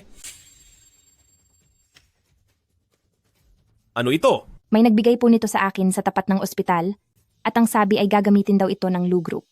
Gamit ang formulang ito para makagawa ng bagong alak. Ibig sabihin ba ay katulad ng formula ng ating bagong alak?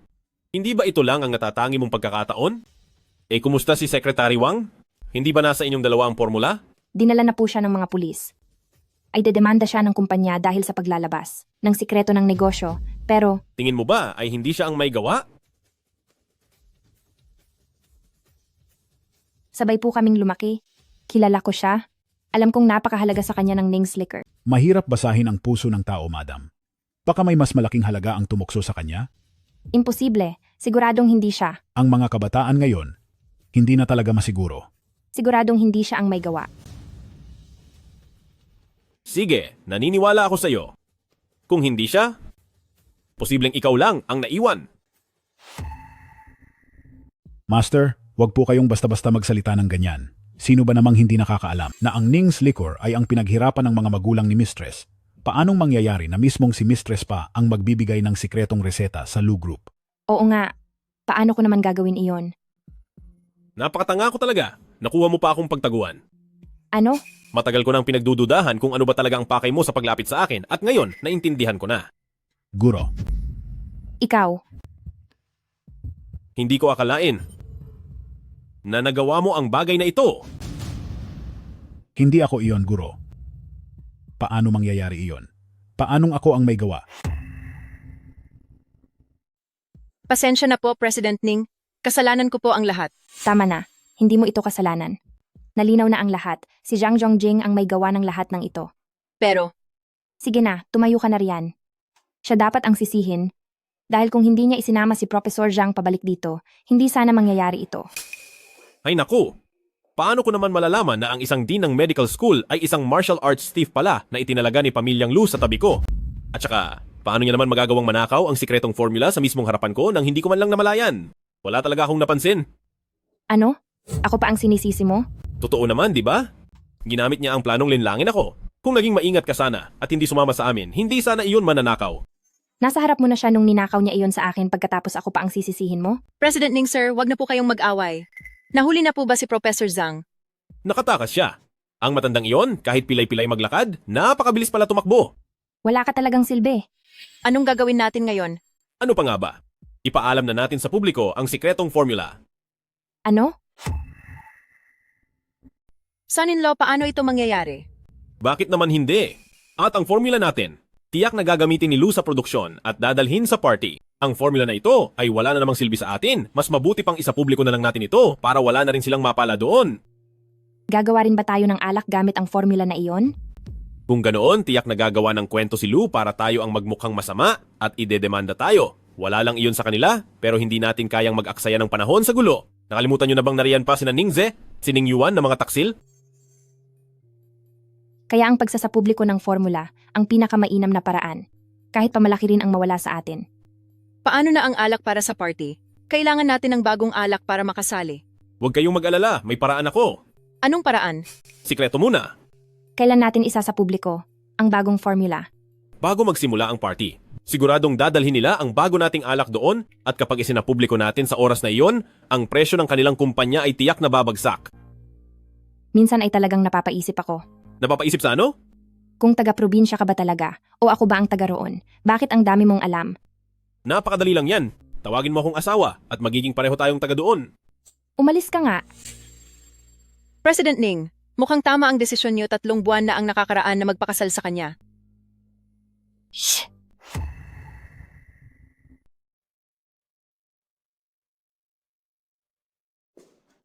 Huy, anong ginagawa mo? Ginulat mo ako ng husto. Alam ko na ang lahat. Alin ang alam mo? Lumabas ka, lumabas ka. Bakit mo ako niloko para maging isang stay-in na manugang? Alam ko na ang totoo. Kailan naman kita niloko? Ang lakas ng loob mong itanong iyan, sino pa ba ang nanloko sa akin? Matagal mo na akong gusto, Ning Siruo. Sino? Sinong may gusto sa'yo? Ang kapal ng mukha mo. 3 buwan na ang nakakaraan sa sulok ng ospital, ikaw iyon, di ba? Ano naman kung ganoon? Hindi naman kita gusto noong mga oras na iyon. O talaga? Ibig sabihin, inaamin mo rin na napansin mo ako noon. Wala akong sinabing ganyan. 3 buwan na ang nakakaraan. Nandoon ka lang sa tabi habang may sinasagip ako? Dahil lang nakatuon ako sa pagliligtas ng tao noon? Kaya hindi kita napansin? Wala akong alam sa mga sinasabi mo. Wala talaga akong alam. Kilala ng guro ko ang lola niyo po. Kaya binalak ninyong gamitin ang isang magaling na manggagamot para ayusin ang mga problema ng kumpanya nyo. Kahit iyang huling habilin na iyan, gawa-gawa nyo lang iyon, di ba? Essay. Walang mamanahin. Planado mo ang lahat ng ito. Gusto mong gamitin ang huling habilin ni Lola Song bilang dahilan para paalisin ang mga manliligaw tulad ni Muchen habang pinapakalma ang mga tao sa kumpanya. Mahusay ang plano mo, Ning Shiruo? Ako? Bakit? Nagsisisi ka na ba? Kung nagsisisi ka, pwede ka nang umalis, bumalik ka na sa bundok Qingyu mo. Sino ang nagplano laban sa'yo? Sige na nga, dahil pinlanuhan mo ako, dapat mo akong bayaran. Kabayaran? Paano kita babayaran? Wala na akong pera. Ibigay mo na lang ang sarili mo sa akin. Hindi ba dapat ay? Dapat ba tayong magpakasal? Sabi ng isang tao dyan. Makikipagdiborsyo siya pagkalipas ng 3 buwan? Ngayong gusto mo na ako? Ayaw mo nang makipaghiwalay? Sino ba ang may gusto sa'yo? Iyong sinabi ko.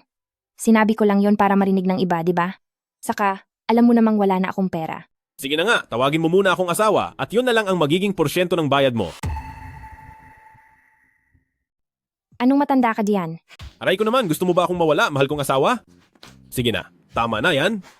Kahit hindi mo pa ako pagsabihan, papatulan ko talaga ang Lou. Bakit?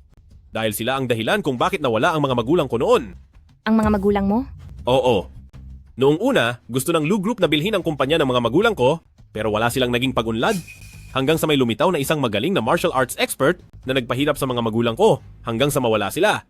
At doon lang nila nakuha ang kumpanya. Kaya pinaghihinalaan mo na. Hindi lang ito hinala, sigurado na ako na ang martial arts expert na iyon ay nasa Lou. Anong gagawin mo?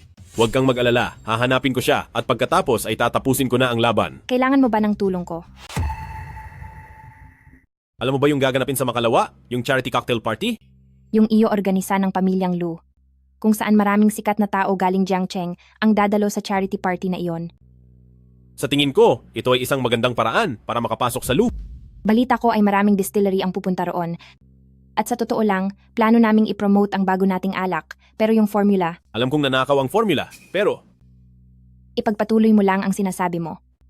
Gusto ko lang din makita at makaharap yung nagpainom sa iyo na si President Lu? At saka, Gusto mo ring makahanap ng mga bakas tungkol sa mga sinaunang martial artist? oo, Aba, hindi pa tayo kasal. Sinisimulan mo na akong gamitin? Labas, lumabas ka na. hindi naman ito sa ginagamit kita, di ba? President Ning, pinatawag niyo po ako? Para sa dinner party bukas, tulungan mo akong ayusin ito. Iyong tungkol po kay Pamilyang Lu, hindi ba't ayaw niyo pong pumunta doon? Sabi niya ay gusto niyang makita ang taong nag-abuso sa akin gamit ang gamot. Asawa niyo po siya. Bukod sa kaniya, sino pa ba? Mabuti po kung nandoon ang asawa niyo, kaya lang ay hindi natin alam kung may gagawin siyang kung anong kakatwa. Ano namang magagawa niya? Palaging batugan at walang ginagawa sa buhay. President Ning, sa totoo lang po ay kahanga-hanga ang asawa niyo. Huwag niyo lang siyang tignan ng ganyan. Mula nang dumating siya rito, pakiramdam ko ay ang sitwasyon ng kumpanya ay mas gumanda kaysa noon. Bakit? Kumampi ka na ba sa kaniya? Dahil sobrang laki ng tiwala mo sa kaniya, pumunta ka na roon at maging sekretarya niya. Huwag naman po. Mas gusto ko pong sumama kay President Ning. Siya nga pala, President Ning, kahit na ginamit natin ang perang ibinalik ng asawa niyo para mabayaran ang mga utang, pero kung pupunta tayo sa charity ball, at wala tayong dalang bagong alak, hindi kaya tayo mapag-initan doon? Sabi niya ay siya na raw ang bahala. Kasasabi niyo lang po na pinagkakatiwalaan ko siya, pero kayo rin naman po pala ay. Gusto mo bang masampal, bata ka?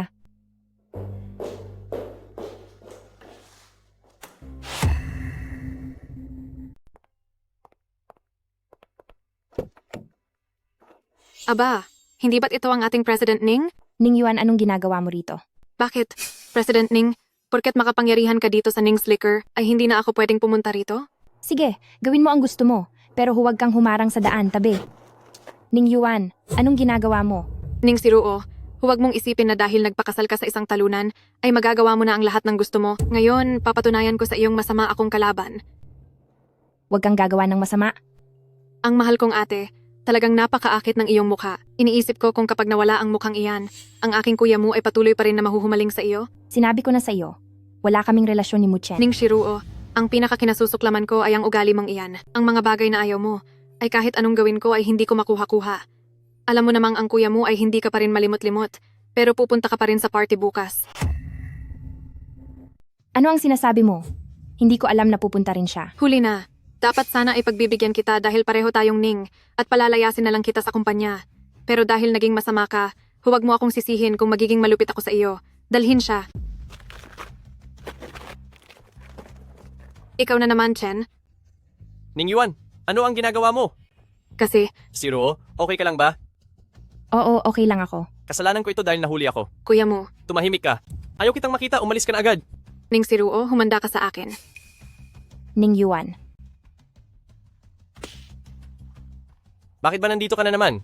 Oo, mukhang natatandaan mo pa pala ako. Mr. Mu, alam mo na rin na magpapakasal na ako. Siruo, hindi kita hahayaang magsal sa ganitong klase ng tao. Noon, nililang ako ng mga magulang ko ng mga ibang bansa. Maniwala ka sa akin. Bumalik ako ngayon para lamang bumawi sa'yo. Huwag na kailangang bumawi. Sino ka ba sa tingin mo? Ako ang asawa ni Ning Shiruo. Hindi pa opisyal. Asawa pa rin iyon. Tama na, Siruo. Dahil bumalik na ako ng bansa, hindi kita hahayaang magpakasal sa ganitong tao. Oh? Anong klaseng tao ba ako? Sa tingin mo ba ang isang dukhang tulad mo ay nababagay kay Siruo? Mukhang siyang master mo noong nakaraan ay hindi pa sapat ang natanggap na parusa. Huwag kang masyadong mayabang. Tama na, Mr. Mu. Gusto kong malaman mo na wala na tayong relasyon. Alis na tayo.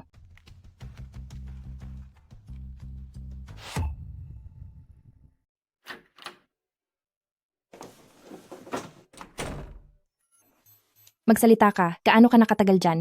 Napadaan lang ako. Oh, kaya sinusundan mo pala ako? Masyado ka namang kampante sa sarili mo. Sinusundan kita? Talagang napadaan lang ako. Hi. Hindi ka man lang humanap ng maayos na palusot. Paano kung may ginawa sa akin ang mga taong iyon sa Ningyuan? Anong magagawa nila sa'yo? Kanina pa kita tinitignan. Kanina pa pala. Ex-boyfriend mo ba ang lalaking iyon? Oo. Noong pinakamahirap na panahon ng Ning's Liquor, nag-abroad siya. Kung hindi siya nag-abroad, papakasalan mo ba siya? Hindi ko alam. Pero ang alam ko, wala na kaming anumang relasyon. Ah, Bakit? May nagsiselos ba rito? Bilang isang kilalang doktor, bakit naman ako magseselos? Gusto ko lang. Gusto ko lang magbayad sila sa akin. Ayaw kong may umistorbo sa akin. Oh, mahal na doktor. Bakit namumula ang mukha mo? Ako, hindi ako namumula. Masyado lang akong naiinitan, igagawa ko ang sarili ko ng gamot mamaya at magiging okay na ako. Sige na nga, Habi. Ako, igagawa ko na ang sarili ko ng gamot ngayon.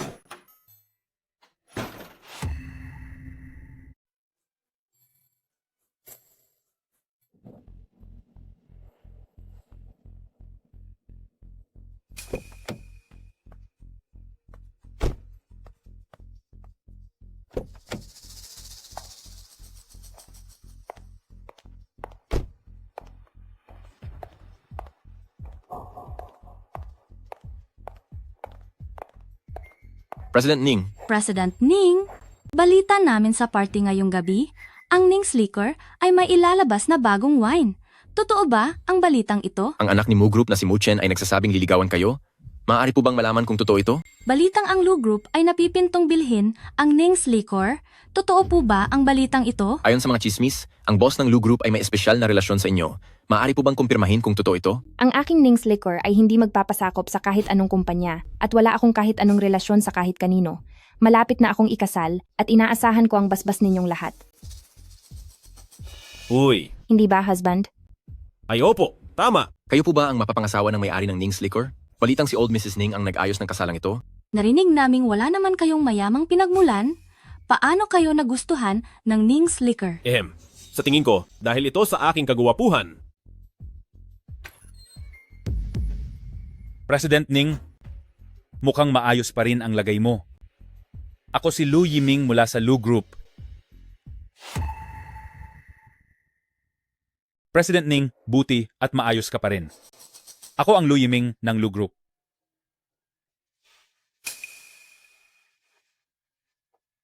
Mr. Chen, matagal na kitang gustong makita. Pasensya na.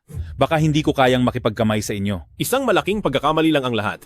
Ikaw ba ang naglagay ng gamot sa inumin ng asawa ko, Old Man Lu? Isang hindi pagkakaunawaan lang iyon. Medyo naparami ang ininom ni President Ning noon, kaya nagpadala ako ng tao para ihatid pa uwi si President Ning. Umaasa ako na sina President Ning at Mr. Chen ay wala nang sama ng loob sa amin. Wala kaming anumang sama ng loob.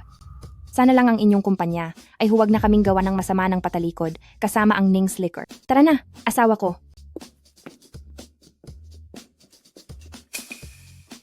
Bakit mo ako tinawag ng ganoon bigla? Bakit? Hindi ba lagi mo rin naman akong tinatawag na asawa mo? Hindi ka ba masaya na tinawag kitang asawa ko? Masaya naman ako. Kaya lang. Ay, sandali.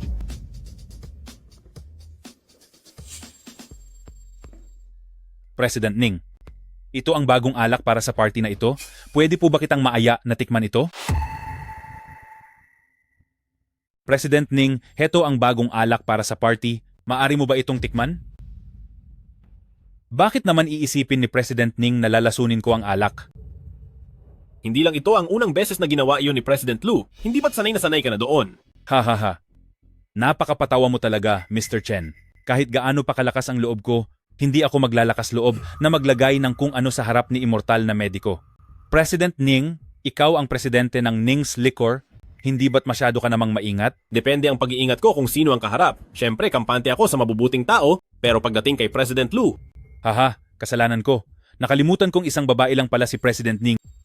Mukhang ang Ning's Liquor ay aasa na lang sa mga kalalakihan sa susunod. Hindi lang ako umiinom ng alak sa kristal na baso dahil sa glass na baso mas lumalabas ang kalidad nito. Ang kristal naman ay para lamang sa pagpapasingaw ng red wine. Ha ha ha, bilis asahan mula sa presidente ng Ning's Liquor. Pasensya na sa aking pagkukulang, palitan ang baso. President Ning, heto na po.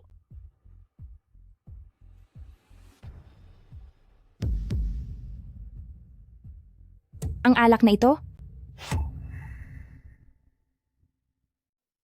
Ang alak na ito. Ano, President Ning? Ang lasa ng alak na ito, maayos naman, hindi ba? Kayong mga magnanakaw, ninakaw niyo ang aming sekretong recipe para gumawa ng alak, pagkatapos ay may gana pa kayong painumin ako nito? Ha ha ha ha ha ha. President Ning, ano po ang pinagsasabi niyo? Maayos ko po kayong pinapatikim ng alak, tapos sasabihin yung magnanakaw ako? Gawa ito gamit ang recipe ng pamilyang Ning. Ginamit nyo ang aming formula. At hindi pa kayo niyan magnanakaw? Wala naman akong sinabing sa pamilyang Lu ang alak na ito. Tama ba? Miss Ning?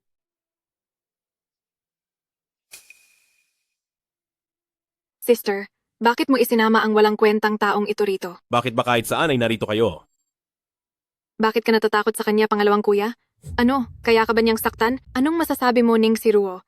Mas masarap ang alak na ito kaysa sa alak ng Ning's Liquor, di ba? Ning Yuan, kung ano man ang nasa likod ng alak na ito, alam mo ang totoo sa iyong sarili. Nakipagsabuatan kayo sa lalaking ito na si Lu. Anong kalokohan ang pinaggagawa nyo? President Ning, namimintang po kayo ng walang basehan. Sige na, problema nyo itong pamilya, hindi na ako makikialam. Problema ng pamilya? Isyong pampamilya? Ning Siruo, tingnan mong mabuti, ito ang bagong alak ng Ning Yuan Wine Industry. Ning Yuan Wine Industry? Oo, iyan ang bagong tatag na kumpanya namin ni pangalawang kuya, hindi nyo ba alam? Ning Yuan, ginamit nyo ang recipe namin para magtayo ng bagong kumpanya. Ate, maaaring magkamali ka sa pagpili ng mapapangasawa, pero huwag kang basta-basta magsalita. Ang recipe na ito ay kami ni pangalawang kuya mismo ang nakadiskubre. Huwag nyo kaming aapihin porket maliit na kumpanya lang kami. Tama, huwag nyo kaming subukang apihin. Kayo ang nakadiskubre? Gamit ang ano? Ang utak mong talangka at ang kaniyang baldado at walang silbing mga kamay. Wala akong oras na makipag-usap sa inyo dahil wala kayong mailabas na bagong alak. Tingnan natin kung paano kayo magpapaliwanag. Totoo iyan. Ning Yuan, traidor ka sa sarili mong pamilya. Ate, huwag ka namang magsalita ng ganiyan kasama. Sa loob ng maraming taon, ikaw ang palaging may hawak sa Ning's Liquor. Anong napala namin? Saka, yung bagong kumpanya namin ni pangalawang kuya, ilalim pa rin naman ng negosyo ng pamilyang Ning, di ba? Paano mo masasabing traidor kami? Ikaw, Heto naman ang mabuti kong kapatid. Huwag ka nang magalit. Wala ring maidudulot na mabuti ang galit mo. Sige na ate, huwag kang mawalan ng pag-asa. Kung sakali, pwede ka namang lumapit kay President Lu. At isa pa, binabalaan kita, lumayo ka sa Kuya Muchen ko. Siruo! Kuya Muchen? Siruo! Muli ka ba nilang inapi? wala kang pakialam. Bakit ba para kang langaw? Siruo, hindi ba nasabi ko na sa iyo? Tutulungan kita. Ito ba ay dahil? Aasa ka lang sa talunang ito. Hindi ko gusto ang sinabi mo. Kuya Muchen, si Ning Siruo ay kasal na sa lalaking ito. Tinatawag pa nga niya itong asawa kanina lang. Ning Yuan, manahimik ka. Hindi yan totoo, Siruo. Anong hindi totoo? Mahal, ang ingay ng taong ito. Narinig mo yon? Hindi. Hindi iyan totoo. Siruo? Plano kong gamitin ang pondo ng pamilyang Mu para iligtas ang pamilya nyo. Kailangan mo lang akong pakasalan. Kuya Muchen, ikaw. Huwag kang mag-alala, Ning Yuan. Matagal ko nang kilala ang lalaking ito. Hindi ako gaya mo, na nawawala ang isip dahil sa pag-ibig. Anong sinabi mo? Siruo, ikaw. Bakit? Gusto mo bang isiwalat ko ito? Ano nga ba ang nangyari noon? Anong nangyari sa iyo noon? Hindi ko ba naipaliwanag na sa iyo? Niloko ako ng mga magulang ko noon kaya... Huwag kang magkunwari. Kusa kang sumama kay Bibi. Pamilya Lin sa ibang bansa, di ba? Ako! Wala namang panlolokong ginawa ang mga magulang mo. Naisip mo lang na pabagsak na ang pamilyang Ning at hindi ito karapat-dapat sa estado mo sa batang master mo bilang isang respetadong tao. Kaya agad kang humanap ng paraan para habulin si Beb. Pamilya Lin, di ba? Siguradong may kung anong sinabi ang mga magulang ko sa iyo. Nagsisinungaling lang sila. Seryoso ako sa iyo, Siruo! Seryoso? Itigil mo na iyan. Siguradong hindi mo alam na kami ni Beb. Pamilya Lin ay magkaklase noong elementarya. Ano? Sinabi na niya sa akin ang lahat kung paano mo siya hinabol noon at kung paano ka naging babaero nang nasa ibang bansa na kayo. Ngayong iniwan ka na niya, babalik ka sa akin? Sasabihin ko sa iyo ulit, may asawa na ako, kaya mas mabuting lumayo ka sa akin. At ikaw, Ning Yuan, itigil mo ang pakikialam sa akin. Tama, huwag mong subukang apihin ang asawa ko. Siruo, alam mo naman na ang Ning's Liquor ninyo ang naging puhunan ng iyong mga magulang. Kung wala ako, siguradong hindi mo maisasakalubog ang Ning's Liquor. Sa taong tulad mo, lalong lulubog ang Ning's Liquor. So, plano mo talagang umasa sa talunang ito? Tingnan mo siya, wala siyang pera at mukhang wala siyang silbi. Maghintay na lang kayong bumagsak ang Ning's Liquor. Sinong nagsabing wala akong pera? Aba, tingnan mo nga naman. Ikaw na galing sa bundok, may pera ka pa bang pangligtas kay Ning's Liquor? May mailalabas ka bang 300 dolyar o baka 500 dolyar? Sa itsura mong iyan, kung hindi ka lang kumapit kay pamilyang Ning, may karapatan ka bang tumayo rito ngayon? Hay, anong gagawin natin? Anong gagawin? Dapat nating tapusin si Ning Siruo. Nakalimutan mo na ba ang kamay mo? Pati noong una, kung paano kanya bastusin ng ganoon na lang. Wala kang kwenta, alam mo ba kung magkano ang kailangan para iligtas si pamilyang Ning? Paano kung makapaglabas ako ng pera? Kung makakalabas ka ng pera, Luluha ako sa harap mo at tatawagin kitang tatay. Oh, edi tatawagin mo na ring nanay si Shiruo. Paano kung hindi ka makapaglabas ng pera? Kapag hindi ako nakapaglabas, hindi ko na pakakasalan si Ning Shiruo. Ibibigay ko na siya sa'yo. Sige. Sabi mo iyan Hoy! Mr. Chen, sabi po ni President Lu, may komento po kayo tungkol sa alak na ito. Ah, tama. Pakiusap sabihin niyo po kung ano ang masasabi niyo sa alak na ito.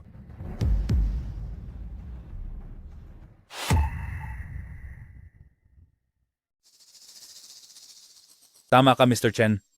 Kayo sa Ning's Liquor, hindi ba tungkol sa alak na ito ay wala pa kayong nasasabi? Masarap ba ang alak na ito o hindi? Tama. Bilang kunyaring asawa ng pamilya Ning's Liquor, sabihin mo rin kung ano ang tingin mo sa alak na ito. Hindi naman siguro bilang asawa ng president ng kumpanya ng alak, ay wala ka nang alam tungkol sa alak, di ba? Hoy, pang-anim na kapatid, talagang napakahusay ni President Lu. Kapag sinabi ni Chen Xin-an na masarap ang alak, ibig sabihin ay pinupuri niya tayo. Pero kapag nilait niya ang alak na ito, mapapahiya rin nila ang sarili nila. At saka, pwede rin silang tanungin tungkol sa bagong alak ng Ning. Ang galing talaga. Iskay, nakakaistorbo ba? Para sa inyo, Mr. Chen, ang bagong labas na alak ng Ning's Liquor, ano po ang tingin nyo dito? Mahirap din itong sabihin. Gaya nga ng inaasahan mula sa asawa lang sa papel ng Ning's Liquor, wala talaga siyang alam sa alak. Wala siyang silbi. Oh? Ano naman ang opinion ni Young Master Mu? Siyempre, mayroon ako niyan. Halika rito. Hayaang tikman ni Young Master Mu ang alak.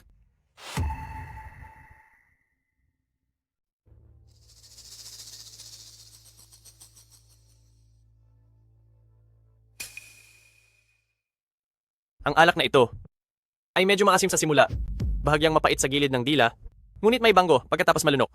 Ito ay isang pambihirang klase ng alak. Wala talagang katulad ang Kuya Muchenko.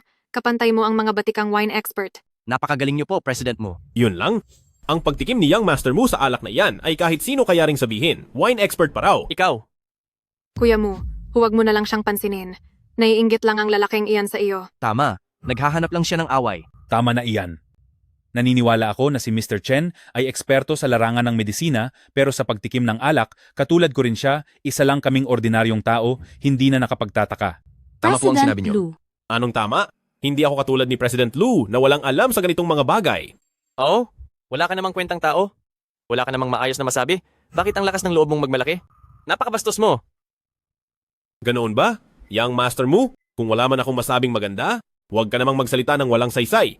Naaabala na tuloy si President Lu sa iyo. Napakabastos mo rin. Hayop ka, ginagamitan mo na naman ako ng maruming laro. Oh, pwedeng magpakasal sa kung sino-sino lang, pero huwag kang magsasalita ng kung ano-ano. Ikaw? Sige na, huwag mo na lang intindihin iyon. Naiintindihan naman na ang masasamang tao ay may masamang ugali. Siya nga pala, Ginoong mamamahayag, tinatanong niyo po ako kanina kung masarap ba ang alak na ito? Ang sagot ko po ay mahirap sabihin. Ito ay dahil. Hayaan niyo po akong magbigay ng halimbawa, parang sanay ka na kumain ng luto ng isang 5-star chef, pagkatapos ay bigla kang nakatikim ng maalat na atsara. Sige na, lakas naman ng loob mong sabihin ang alak ng ating Ning Yuan wine industry ay parang maalat na atsara lang? Hindi mo ba kami nirerespeto? Tama, isa kang hamak na tao. Anong karapatan mong sabihing hamak na atsara lang ang alak ng iba? Kung may sarili kang alak, pwede mong ilabas yan. Ang peke ninyo talaga? Bagay na bagay talaga kayong dalawa. Anong sinabi mo? Hindi ba? Nung nandito pa ang asawa ko, todo dikit ka na parang aso, muntik mo na ngang gawing ninuno ang Ning's Liquor. Ngayong wala na ang asawa ko, tatanungin mo ako kung anong klaseng alak? Walang hiya ka. Huwag kang magwala dahil wala kang magawa. Tsaka, sinong nagsabing hindi masarap ang maalat na atsara? Sa tingin ko, ang maalat na atsara ng Yuheju sa Beijing ay masarap talaga. Ikaw. Naalala kong maraming tao rito ngayon mula sa ating mga manufacturer ng atsara ng Jiangcheng. Minamaliit niyo ba sila?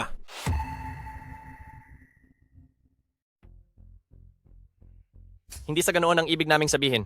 Ang pakiramdam ko lang, minamaliit mo ang ibig sabihin ng alak ng Ning Yuan wine industry. Magpakatotoo ka na. Huwag ka nang magpaligoy-ligoy pa. Anong sabi mo? Minamaliit mo ang alak namin? Ang ibig sabihin lang yan ay may dala kang mas masarap na alak kaysa sa amin, di ba?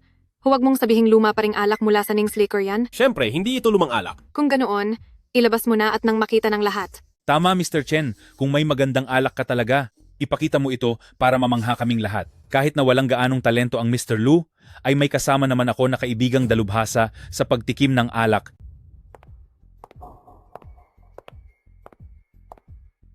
Ito ay isang dalubhasang tagatikim ng alak mula sa kabisera. Mr. Chen, Dahil sinabi mong ang alak ng Ning's Liquor ay mas masarap kaysa sa alak ng Ningyuan Wine Industry, pakiusap, ilabas mo na. Oh, bakit? Ikaw na walang silbi. Hindi ba't hanggang salita ka lang? Ipinapahiya mo lang ang Ning's Liquor.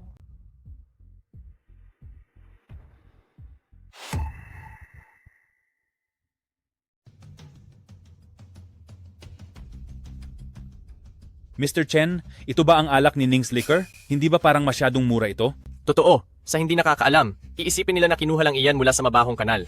Ang talunang ito ay marunong lang magkunwari. Mr. Chen, ito ba ang bagong alak ni Ning's Liquor? Oh, ang alak na ito ay mas masarap kaysa sa isa kanina. Puro ka lang salita. Iyang maduming tubig. Sa kamay ng isang talunang tulad mo, malakas ang loob mong sabihing mas masarap kaysa rito? Mr. Chen, kung maaari po sana, pwede rin ba kaming makatikim para malaman natin kung alin ang peking produkto? Sige lang, pero bawat isa sa inyo ay isang higop lang. Bakit naman? Natatakot ka ba na baka malasing kami? Siyempre hindi. Sadyang masyadong mahal ang alak na ito, hindi nyo kayang bayaran. Anong biro ito? Ang lahat ng nandito. Hindi ba't lahat tayo ay napakayaman? Ang maduming tubig na iyan, sa kamay ng isang talunang tulad mo, sasabihin mong hindi namin kayang bayaran? Tama, kaano ba iyan kamahal? 10,000? 100,000? Nakakatawa. Pasensya na. Ang alak na ito ay nagkakahalaga ng 10 milyong dolyar. Kahangalan kalokohan. Narinig niyo ba yon? Walang silbi. Panilang ang yabang. Nakakita ka na ba ng 10 milyong dolyar sa buong buhay mo? Tama ang sinasabi ni Kuya Mu. Ang mga ganitong tao ay taga-probinsya lang. Isang hangal na naglakas loob na magwala rito. Talagang ang mukha ni Ning's Liquor ay binibigyan niya ng kahihiyan. Hoy, young master mo. Miss Ning, hindi naman dapat ganyan ang salita. Si Mr. Chen ay isang matalinong tao. Sayang nga lang at hindi niya ginamit sa tamang paraan. Sa inyong lahat. Isa lang itong payasong nagpapapansin. Hindi siya karapat-dapat sa awa niyo. Kami ni Siro ay totoong nagmamahalan at hindi ko alam kung saang anong lungga nang galing ang taong probinsyang ito. Panay ang sinungaling at ang gulo kausap. Mga kaibigang reporter, pakikuhanan ng litrato ang kawalang hiyaan ng kanyang mukha para malaman ni Siro kung ano ba talaga ang ugali niya. Kuya Mu. Young Master Mu, may punto ka sa sinabi mo. Tingin ko rin ay nagpapapansin lang siya. Hay nako, dahil alam mo naman ang totoo. Umalis ka na agad. Narinig mo ba? First class wine taster? Pinalalayas ka ni Young Master Mu. Chen, anong klaseng kalokohan ang pinagsasabi mo? Ang sabi ko ay, alam ko. Sabi ni Young Master Mu, ang tinatawag na first class wine taster bilang isang profesional, hindi mo na inamoy. Pangalawa, hindi sinuri ang kulay. Pangatlo, hindi tinikman, ngunit binaliwala na agad ang halaga ng alak. Sinasabi niyang ako ay wala sa katuwiran. Pero ang totoo, ang pag-uugaling ito ay laban sa basehang asal ng isang wine taster. Kaya sa tingin mo ay nagpapasikat lang siya at pinalalayas mo siya. Kung ganoon, titikman ko nga ang sinasabi mong 10 milyong dolyar na alak para malaman natin kung gaano ito kagaling. Sige lang, pero tandaan mo, isang maliit na tikim lang.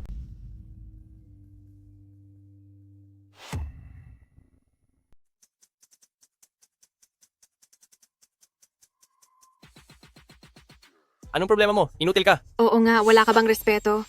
Pumasok na sa loob ng bibig ko. Gumagamit ka ng alak para maghugas ng kamay, tapos natatapon pa kung saan-saan. Tama ka, Mr. Chen. Itong alak na nagkakahalaga ng 10 milyong dolyar, ganito mo lang kung tratuhin? Anong klaseng alak ito? Alak na may gamot. Posible kayang maayos ang alak na ito? Pwede na. Para sa isang alak na may gamot, maituturing na itong napakahusay, isa itong dekalidad na inumin. Kaso lang, alak ito na may gamot. Hindi ito nababagay sa mga formal na okasyon. Hahaha. Mr. Chen, mukhang nakakuha ka ng papuri mula sa isang magaling na tagasuri ng alak. Talagang maayos nga ang alak na ito. Oo nga, baka nagkakahalaga yan ng 500 o 1,000 dolyar. Pangalawang kuya, magkano ang itinakda nating presyo para sa ating alak? Sabihin mo nga sa taong bundok na ito para naman mamulat siya sa katotohanan. 5,000 dolyar bawat bote.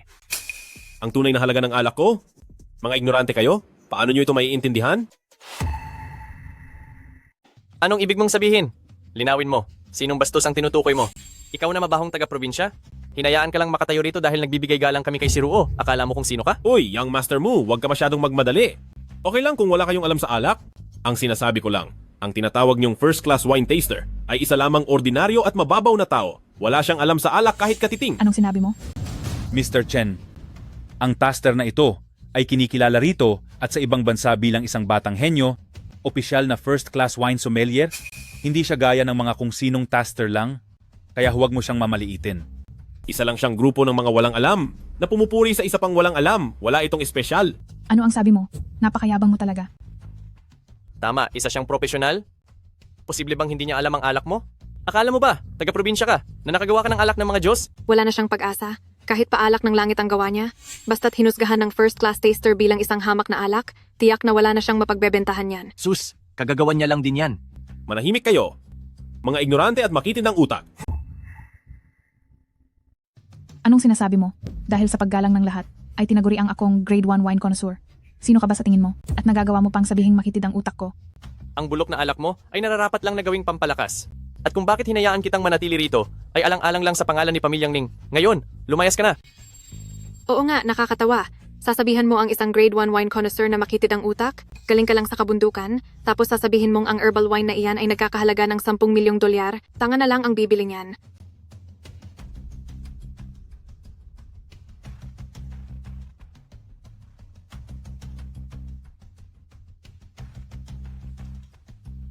Tikman mo ito, aking mahusay na wine connoisseur. Anong ibig mong sabihin? Magsukatan tayo ng galing. Hindi ba't ikaw ay isang grade 1 wine connoisseur? Bakit? Hindi mo ba kayang makipagsabayan sa tulad kong galing sa probinsya? Hindi kaya may ginawa na namang hindi maganda ang batang ito sa alak? Maglakas loob siya.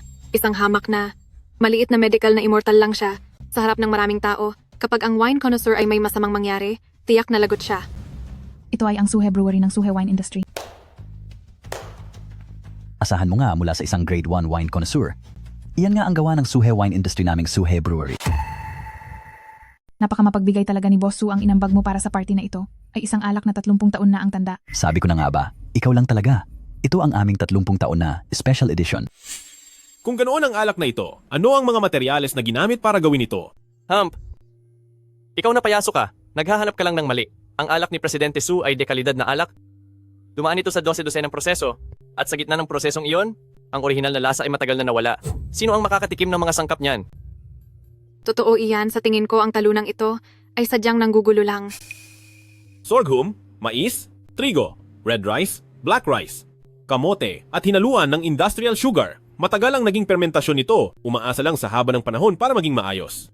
Iyon ang magandang katangian nito at iyon din ang pinakamalaking pagkakamali. Taong bukid, nagmamarunong ka na naman. Presidente Su, bilis at ibunyag ang kasinungalingan niya. Tama, isa siyang mandaraya. Mr. Chen, ikaw, paano mo nalaman iyan? Kung hindi mo matutukoy ang mga sangkap at ang paraan ng paggawa, anong klaseng pagtikim ng alak iyan? Ikaw, Akala mo ba kapag tumikim ka ng konti at sinabing masarap ito, ay magaling ka na agad sa pagkilatis? Anong klaseng galing mayroon ka? Para tawagin ang sarili mong henyo? ikaw, Kahit ang mga tulad ko, ang master ko nga ay hindi ako matatawag na henyo. Napakabangos mo talaga. ikaw, May antas ang pagkilatis sa alak? Akala mo ba dahil lang hindi mo ito naamoy o natikman, ay pwede mo nang baliwalain ang halaga ng alak na ito? Dapat ka pa bang tawaging eksperto sa alak? Umuwi ka na at magpahinga na lang. kasi ano? Wala ka naman talagang ibubuga. Mahilig ka lang magpasikat. Umuwi ka na, sa susunod, huwag ka nang lalabas.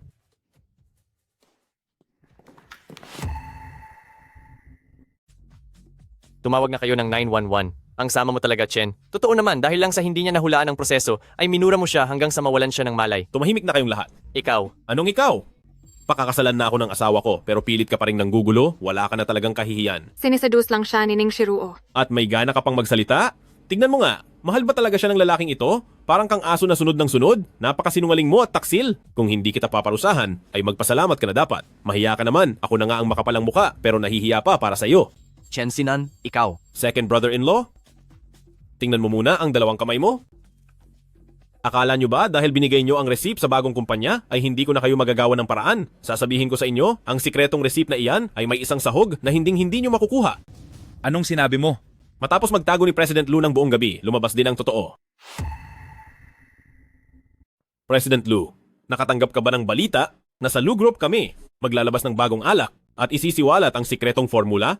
Mr. Chen, ikaw, hindi ko maintindihan ang sinasabi mo. Ang bagong alak na ito, ano ang kinalaman nito sa Lu Group namin? President Lu, huwag ka nang magpanggap. Nakatanggap ka ng balita, kaya pinapunta mo sina Ningze at Ning Yuan, ang dalawang hangal na iyon, sa bagong kumpanya para ilabas ang bagong alak. Dahil natatakot kayo na kapag naisa publiko ang formula, ay biglang bumagsak ang stock ng Lu Group ninyo, hindi ba? Ikaw, Inasahan ko na ito, ayaw ko lang talagang masayang ang pinaghirapan ng pamilya ng asawa ko pabor sa mga Lu.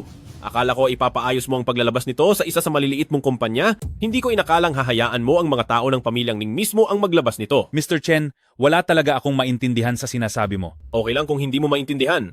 Ang formula ng alak na ito ay binuo ng pinuno ng pamilyang Ning. At ng nakaraang henerasyon ng Medical Immortal, ang aking guro. Mayroong isang sangkap dito na hinding-hindi nyo makukuha, kaya hindi nyo kailanman magagawa ang tunay na Ning na bagong alak. Ano naman ngayon kung ninakaw nyo ang formula? Ano? Hindi maaari. Sinabihan na kitang tanga ka. Totoo nga pala. Umalis na kayo rito. Papanoorin nyo kung ano ang tunay na bisa ng Ning na bagong alak.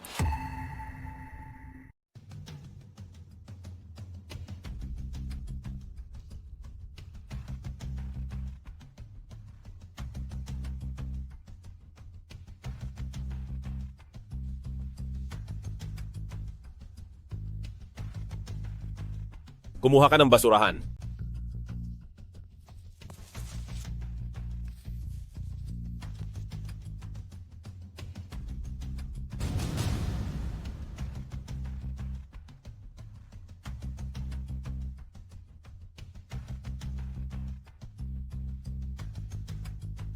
Mr. Chen, salamat dahil tinulungan mo ako.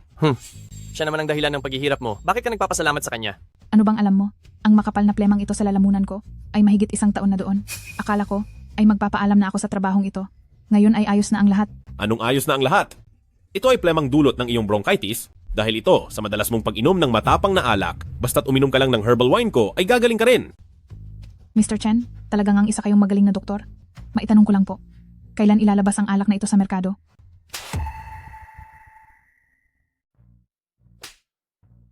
Walang hiya kang babae ka. Para saan ba kita kinuha at binabayaran? Bakit ikaw pa ang tumutulong na ipromote ang alak ng iba at nagtatanong pa sa kanila kung kailan ilalabas ang mga iyon? President Lu, ganyan na ba? Galit ka na agad? Hindi mo na ba itutuloy ang pagpapanggap mong mabait ka? Chen, huwag kang masyadong magsaya. Ang Ning's liquor ninyo ay magiging akin din balang araw. Chen, tapos ka na. Kinalaban mo si Lu Group. Talaga ba? Malalaman mo rin agad kung sino talaga sa atin ang tapos na. Isa kang walang kwenta. Ano naman kung may kaunti kang talento? Siguradong yuyurakan ka rin ni Lu Group. Ngayon din. Ano? Ang mga ebidensya ng krimen ni Lu Group ay nailabas na sa publiko? Bumagsak ang stocks ng Lu Group. Mr. Chen, ito. Ginawa mo ba ang lahat ng ito?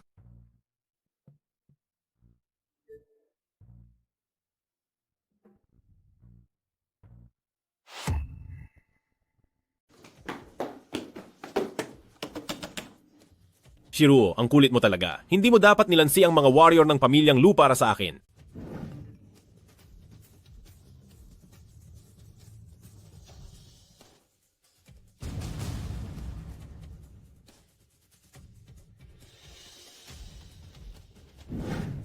Ex-Shiruo, hintayin mo ako? Siguradong ililigtas kita.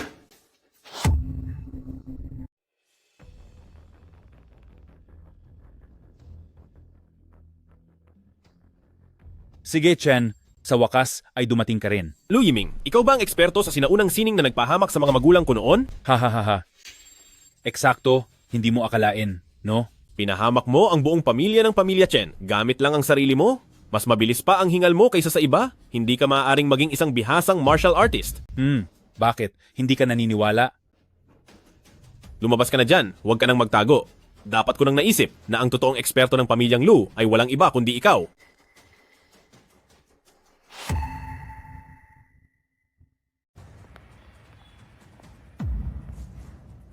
Son-in-law, hindi mo akalain to, no? Ikaw, Chen, kahit hindi ko alam kung anong masamang balak ang ginamit mo para sirain ang aking pamilyang Lu, hanggat nandito ang aking boss at ang ating mahusay na mandirigma, ang ating pagbangon muli ay panahon lang ang kailangan. Son-in-law, huwag mo po kaming sisisihin ni President Ning. Paanong naging ikaw yan, Secretary Wang? Ako naman talaga ang laging nandito. Ang iyong mga magulang noon ay wala na rin dahil sa akin.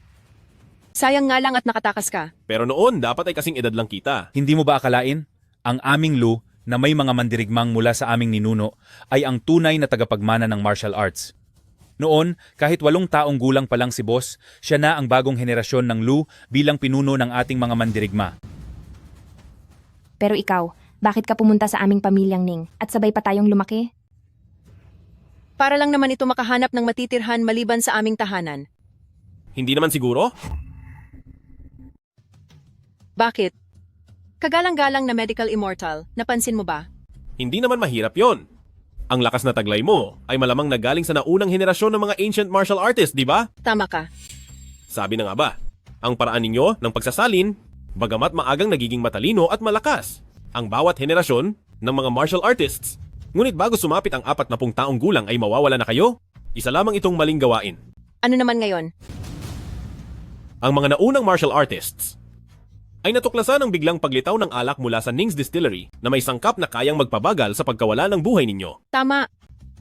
Ngunit dahil ang nauna sa iyo ay mawawala na, ipinasa niya ang lahat ng kanyang lakas sa iyo at inutusan kang pumunta sa pamilyang Ning para hanapin ang pinagmulan ng gamot na iyon. Ilang taon kong sinubukan, at sa wakas ay nakuha ang tiwala ng pamilyang Ning, pero sinong mag-aakalang ang sikreto nilang sangkap ay hinding-hindi ako matutulungan. Kaya kayo gumagawa ng kwento at sinabing ninakaw ang sikreto para pilitin kami ni Siruo na kumilos upang mailantad ang totoong pinagmulan ng gamot. Dahil nahulaan mo na, hindi ko na ito itatago sa iyo. Ilabas mo na agad ang gamit. Kung hindi ay malalagot kayong lahat. Tingnan natin kung sino ang mawawala. Nagmamayabang ka pa rin ba? Sadyang ipinatigil ko ang elevator sa itaas na palapag para lang makita ang lagay mo pagkatapos mong maghagdan. Hindi mo inaasahan, di ba? Ang tanyag na immortal na mediko ay tinamaan na ng matinding lason. Ano? Kailan ka pa nalason? Ibinubunyag ka na ng iyong paghinga. Sa lagay mong iyan, wala ka ng pag-asa. Hahaha? Hindi ko akalain na ang pagtatrabaho ng Jiang Jongjing ay talagang maaasahan. Hayaan ang tanyag na immortal na mediko na malason nang hindi niya nalalaman. Ubos na ang oras mo. Shinan, totoo ba ang sinasabi niya? Tama na. Makinig ka ng mabuti. Ibigay mo na sa akin ang mga sangkap para sa gamot na iyon at maaari ko pang isiping hayaan siyang mabuhay.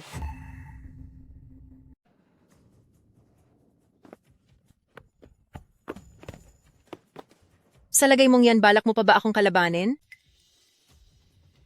Walang hiya ka. Dahil sa iyo ay naghirap si Lu.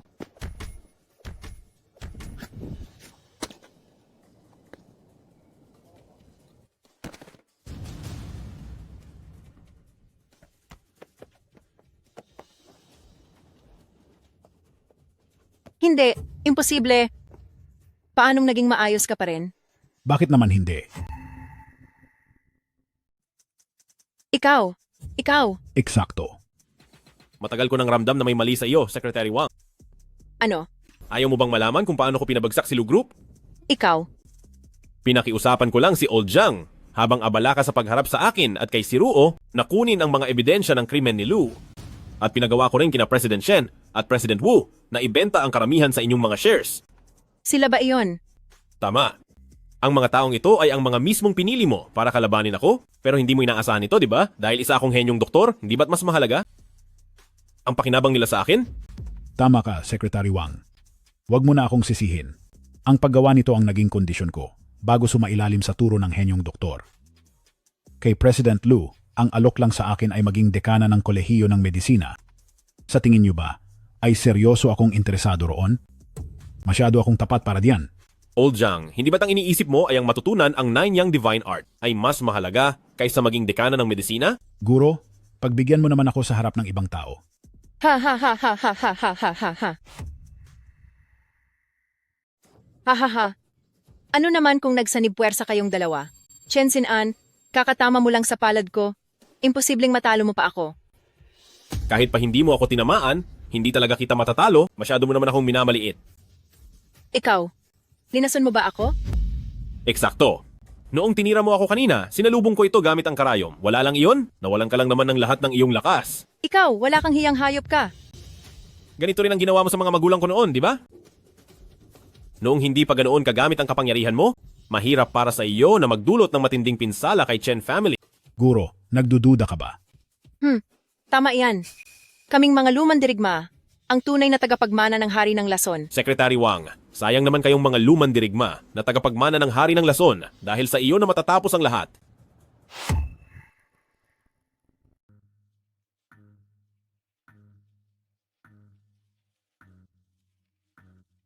fifth sister.